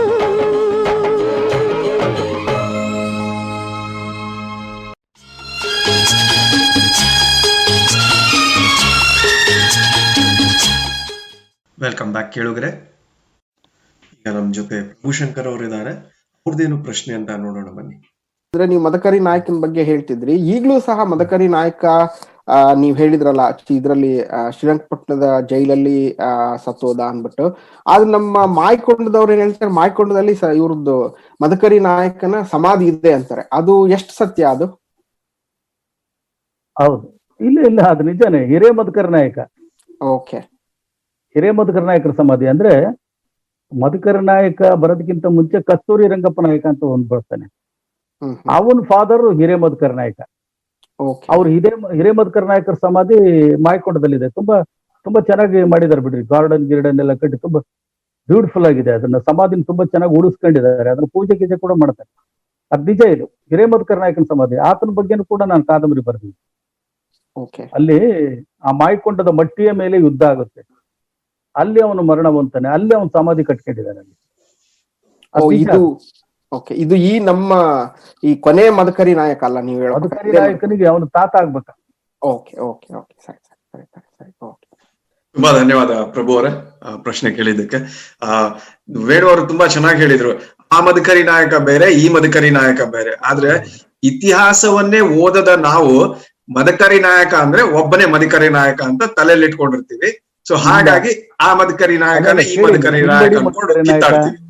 ಇಮ್ಮಡಿ ಮದಕರಿ ನಾಯಕ, ಮುಮ್ಮಡಿ ಮದಕರಿ ನಾಯಕ, ಹಿರೇ ಮದಕರಿ ನಾಯಕ. ಮದಕರಿ ನಾಯಕರಲ್ಲಿ ಬಹಳ ಜನ ಇದ್ದಾರೆ, ಬಹಳ ಜನ ಮದಕರಿ ನಾಯಕರು. ಇಮ್ಮಡಿ, ಮುಮ್ಮಡಿ ಮದಕರಿ, ಇವನು ಹಿರೇ ಮದಕರಿ ನಾಯಕ ಅಂತ ಇವನಿಗೆ ಹೆಸರು. ಮಾಯಕೊಂಡದಲ್ಲಿ ಸಮಾಧಿ ಇರೋದು. ಆಮೇಲೆ ನಾವು ಯಾರು ಕೂಡ, ಸಂಶೋಧಕರು ಕೂಡ ಯಾರು ಇತಿಹಾಸ ನೋಡಿದ್ದಲ್ಲ, ಇತಿಹಾಸ ನಾವೆಲ್ಲ ಕೇಳಿದ್ದು ಅಲ್ವಾ. ಯಾರು ನೋಡಿದಾರೆ? ಸಂಶೋಧಕರು ಇತಿಹಾಸ ನೋಡಿದಾರೆ. ಆ ಕಾಲದಲ್ಲಿ ಇರ್ಲಿಲ್ಲ. ಅವರು ಸಿಕ್ಕ ತಾಳೆಗರಿಗಳು, ಗ್ರಂಥಗಳು, ಆ ಕಾಲದ ಬರಹಗಳನ್ನ, ತಾಮ್ರಶಾಸನಗಳನ್ನ ನೋಡಿ ಅವ್ರ ಸಂಶೋಧಕರು ಕೂಡ ಬರೆದಿರ್ತಾರೆ. ಆದ್ರಿಂದ ಇತಿಹಾಸ ಯಾರು ನೋಡಿದ್ದಲ್ಲ, ಕೇಳಿದ್ದು. ಅವರವರ ಕಲ್ಪನೆಯ ರೀತಿ ಅವರವರು ಚಿತ್ರಣನ ಕಟ್ಕೊಡ್ಬೋದು ಇತಿಹಾಸಕ ಪುರುಷರ ಬಗ್ಗೆ. ತುಂಬಾ ಚೆನ್ನಾಗಿ ಹೇಳಿದ್ರಿ ಸರ್. ಈಗ ಹಾಗಾಗಿ ನಮಗೆ ಸಾಮಾನ್ಯರಿಗೂ ಇತಿಹಾಸ ಓದ್ಕೊಂಡಿರ್ಬೇಕು ಅನ್ನೋದು ತುಂಬಾ ಮುಖ್ಯ, ನೀವು ಹೇಳೋ ಪ್ರಕಾರ. ಈಗ ನಮ್ಮ ಕಾರ್ಯಕ್ರಮವನ್ನು ಮುಕ್ತಾಯಗೊಳಿಸುವ ಸಮಯವಾಗಿದೆ. ಇಷ್ಟೊತ್ತವರೆಗೂ ನಮ್ಮ ಜೊತೆ ಅಮೂಲ್ಯ ಸಮಯವನ್ನು ನಮಗಾಗಿ ಮೀಸಲಿಟ್ಟು ಈ ಕಾರ್ಯಕ್ರಮವನ್ನು ನಡೆಸಿಕೊಟ್ಟಂತ ನಮ್ಮ BL ವೇಣು ಅವರಿಗೆ ನಮ್ಮ BHF ರೇಡಿಯೋ ಪರವಾಗಿ ಹಾಗೂ ಸಮಸ್ತ ಕೇಳುಗರ ಪರವಾಗಿ ತುಂಬಾ ಧನ್ಯವಾದಗಳು. ಮುಕ್ತಾಯ ಹಂತಕ್ಕೆ ನಾವು ಬಲವಂತವಾಗಿ ನಾವೀಗ ಬರಬೇಕಾಗಿದೆ. ಸುನಗ ಅವರೇ, ನಮ್ಮ ಇಷ್ಟು ಹೊತ್ತು ನನ್ನೊಂದಿಗೆ ಪ್ರೀತಿಯಿಂದ ಮಾತುಕತೆ ನಡೆಸಿದ ನಿಮ್ಮಗಳ ಕನ್ನಡ ಪ್ರೇಮ, ಸಾಹಿತ್ಯ ಪ್ರೇಮಕ್ಕೆ ನನ್ನ ಅನಂತ ಧನ್ಯವಾದಗಳು. ನಾನು ಹೇಗೆ ಸಾಹಿತ್ಯ ಕ್ಷೇತ್ರದಿಂದ ಸಿನಿಮಾ ಕ್ಷೇತ್ರಕ್ಕೆ ಆಕಸ್ಮಿಕವಾಗಿ ಬಂದೆನೋ, ಬಹುದೂರವಿರುವ ನಿಮ್ಮೊಡನೆ ಮಾತನಾಡಿದ್ದು ಆಕಸ್ಮಿಕ ಆನಂದವೇ ನನಗೆ. ನಿಮ್ಮಗಳಿಗೆ ಸಂದೇಶ ಅಥವಾ ಮೆಸೇಜ್ ನೀಡುವಷ್ಟು ದೊಡ್ಡವನಲ್ಲ ನಾನು. ನೀವೆಲ್ಲ ನನಗಿಂತ ಹೆಚ್ಚೇ ಓದ್ದವರು, ಅನುಭವಿಗಳು, ವಿದೇಶಿಗಳು, ಆದರೂ ಸ್ವದೇಶಿಗಳು, ನಮ್ಮವರೇ. ನೀವು ದೂರ ಇದ್ದೀರ ಅಷ್ಟೇ. ಆದರೂ ಒಂದು ಮಾತು, ಎಲ್ಲೇ ಇರಿ, ಹೇಗೆ ಇರಿ, ಎಂದೆಂದಿಗೂ ನೀವು ಕನ್ನಡಿಗರಾಗಿರಿ. ಸಾಹಿತಿಗಳೊಂದಿಗಿನ ನಿಮ್ಮ ಒಡನಾಟದ ಈ ಕಾರ್ಯಕ್ರಮ ನಮ್ಗೆ ಇಷ್ಟ ಆಯಿತು, ಬಹಳ ಖುಷಿಯಾಯಿತು ನಿಮ್ಮ ಜೊತೆಗೆ ಮಾತಾಡಿದ್ದು. ಇಷ್ಟವಾದ ಶಾರ್ಪ್ ಪ್ರಶ್ನೆಗಳನ್ನು ನೀವು ಕೇಳಿದ್ದೀರಿ, ನನ್ನ ಬಗ್ಗೆ ಒಳ್ಳೆಯ ಮಾತುಗಳನ್ನು ಆಡಿದ್ದೀರಿ. ನನ್ನ ಸಾಹಿತ್ಯ, ಸಿನಿಮಾಯಾನ ಇನ್ನೂ ಮುಂದುವರಿಯಬಹುದು. ಹಾಗೆ ಸದಾ ನನ್ನ ಜೊತೆಗೆ ನೀವುಗಳೆಲ್ಲರೂ ಹಿರಿಯ ಬಂಧುಗಳೇ. ಎಲ್ಲರಿಗೂ ನನ್ನ ನಮಸ್ಕಾರಗಳು. ಹಾಗೆ ಬಹಳ ಮುಖ್ಯವಾಗಿ ಈ ಕಾರ್ಯಕ್ರಮ ನಡೆಸಿಕೊಟ್ಟ ನವೀನ್ ಸುನಗ ಹಾಗೂ ಶಾಂತ, ಇವರುಗಳು ಕೂಡ ನನ್ನ ಪ್ರೀತಿಯ ಪ್ರಣಾಮಗಳು. ಸದಾ ವಿಶ್ವಾಸವಿರಲಿ. ಜಯ ಕರ್ನಾಟಕ ಮಾತೆ. ಹಾಗೆ ನಮ್ಮ ಕೇಳುಗರಿಗೂ ಕೂಡ ಅನಂತ ಧನ್ಯವಾದಗಳು. ಹೀಗೆ ನೀವು ನಮ್ಮ ಕಾರ್ಯಕ್ರಮಗಳನ್ನ ಕೇಳ್ತಾ ಇರಿ. ನಾವು ಹೊಸ ಅತಿಥಿಗಳೊಂದಿಗೆ ನಿಮ್ ಜೊತೆ ಬರ್ತಾ ಇರ್ತೇವೆ. ನಮಸ್ಕಾರ.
ಸಂತೋಷದೆ ಏಕೋ ಮನ ತೂಗಾಡಿದೆ.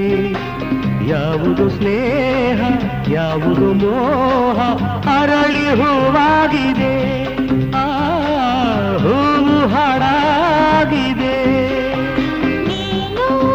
ಹೊಸ ಸಂತೋಷದೆ ಏಕೋ ಮನ ತೂಗಾಡಿದೆ.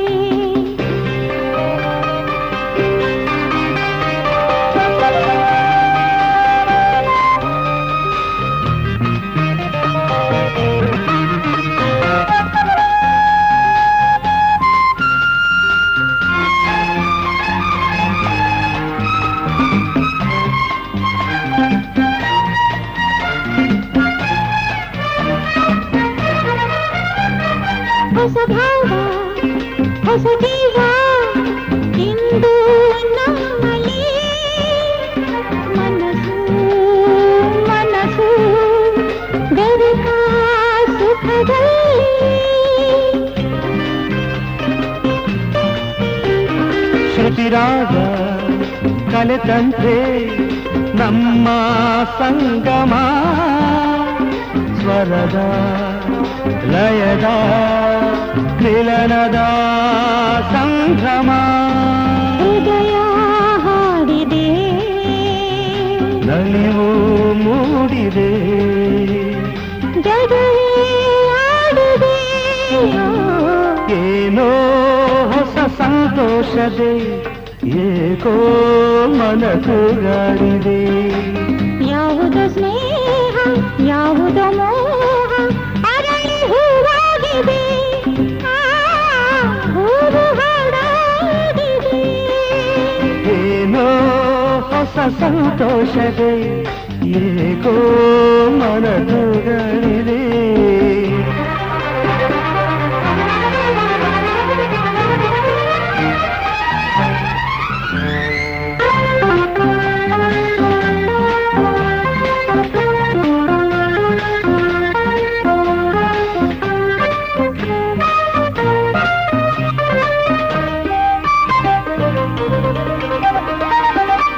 ಹೆಣ್ಣು ರಂಗನು ಚೆಲ್ಲಿ ನಿಲ್ದಳು ನೋಡಲ್ಲಿ ನಾಚಿ ನಿನ್ನ ಹಾಗೆ ರವಿಯ ಸ್ಪರ್ಶದಿಂದ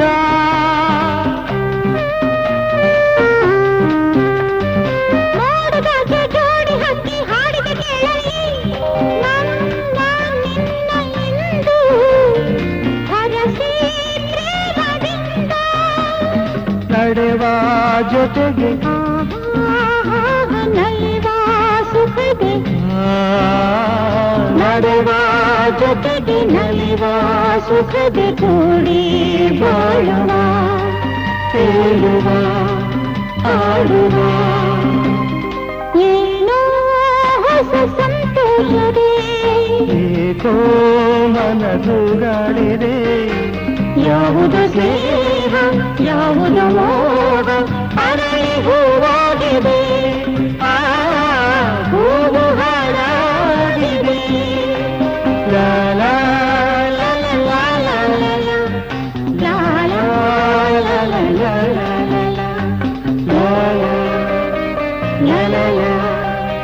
ಲಾ ಲಾ ಲಾ ಲಾ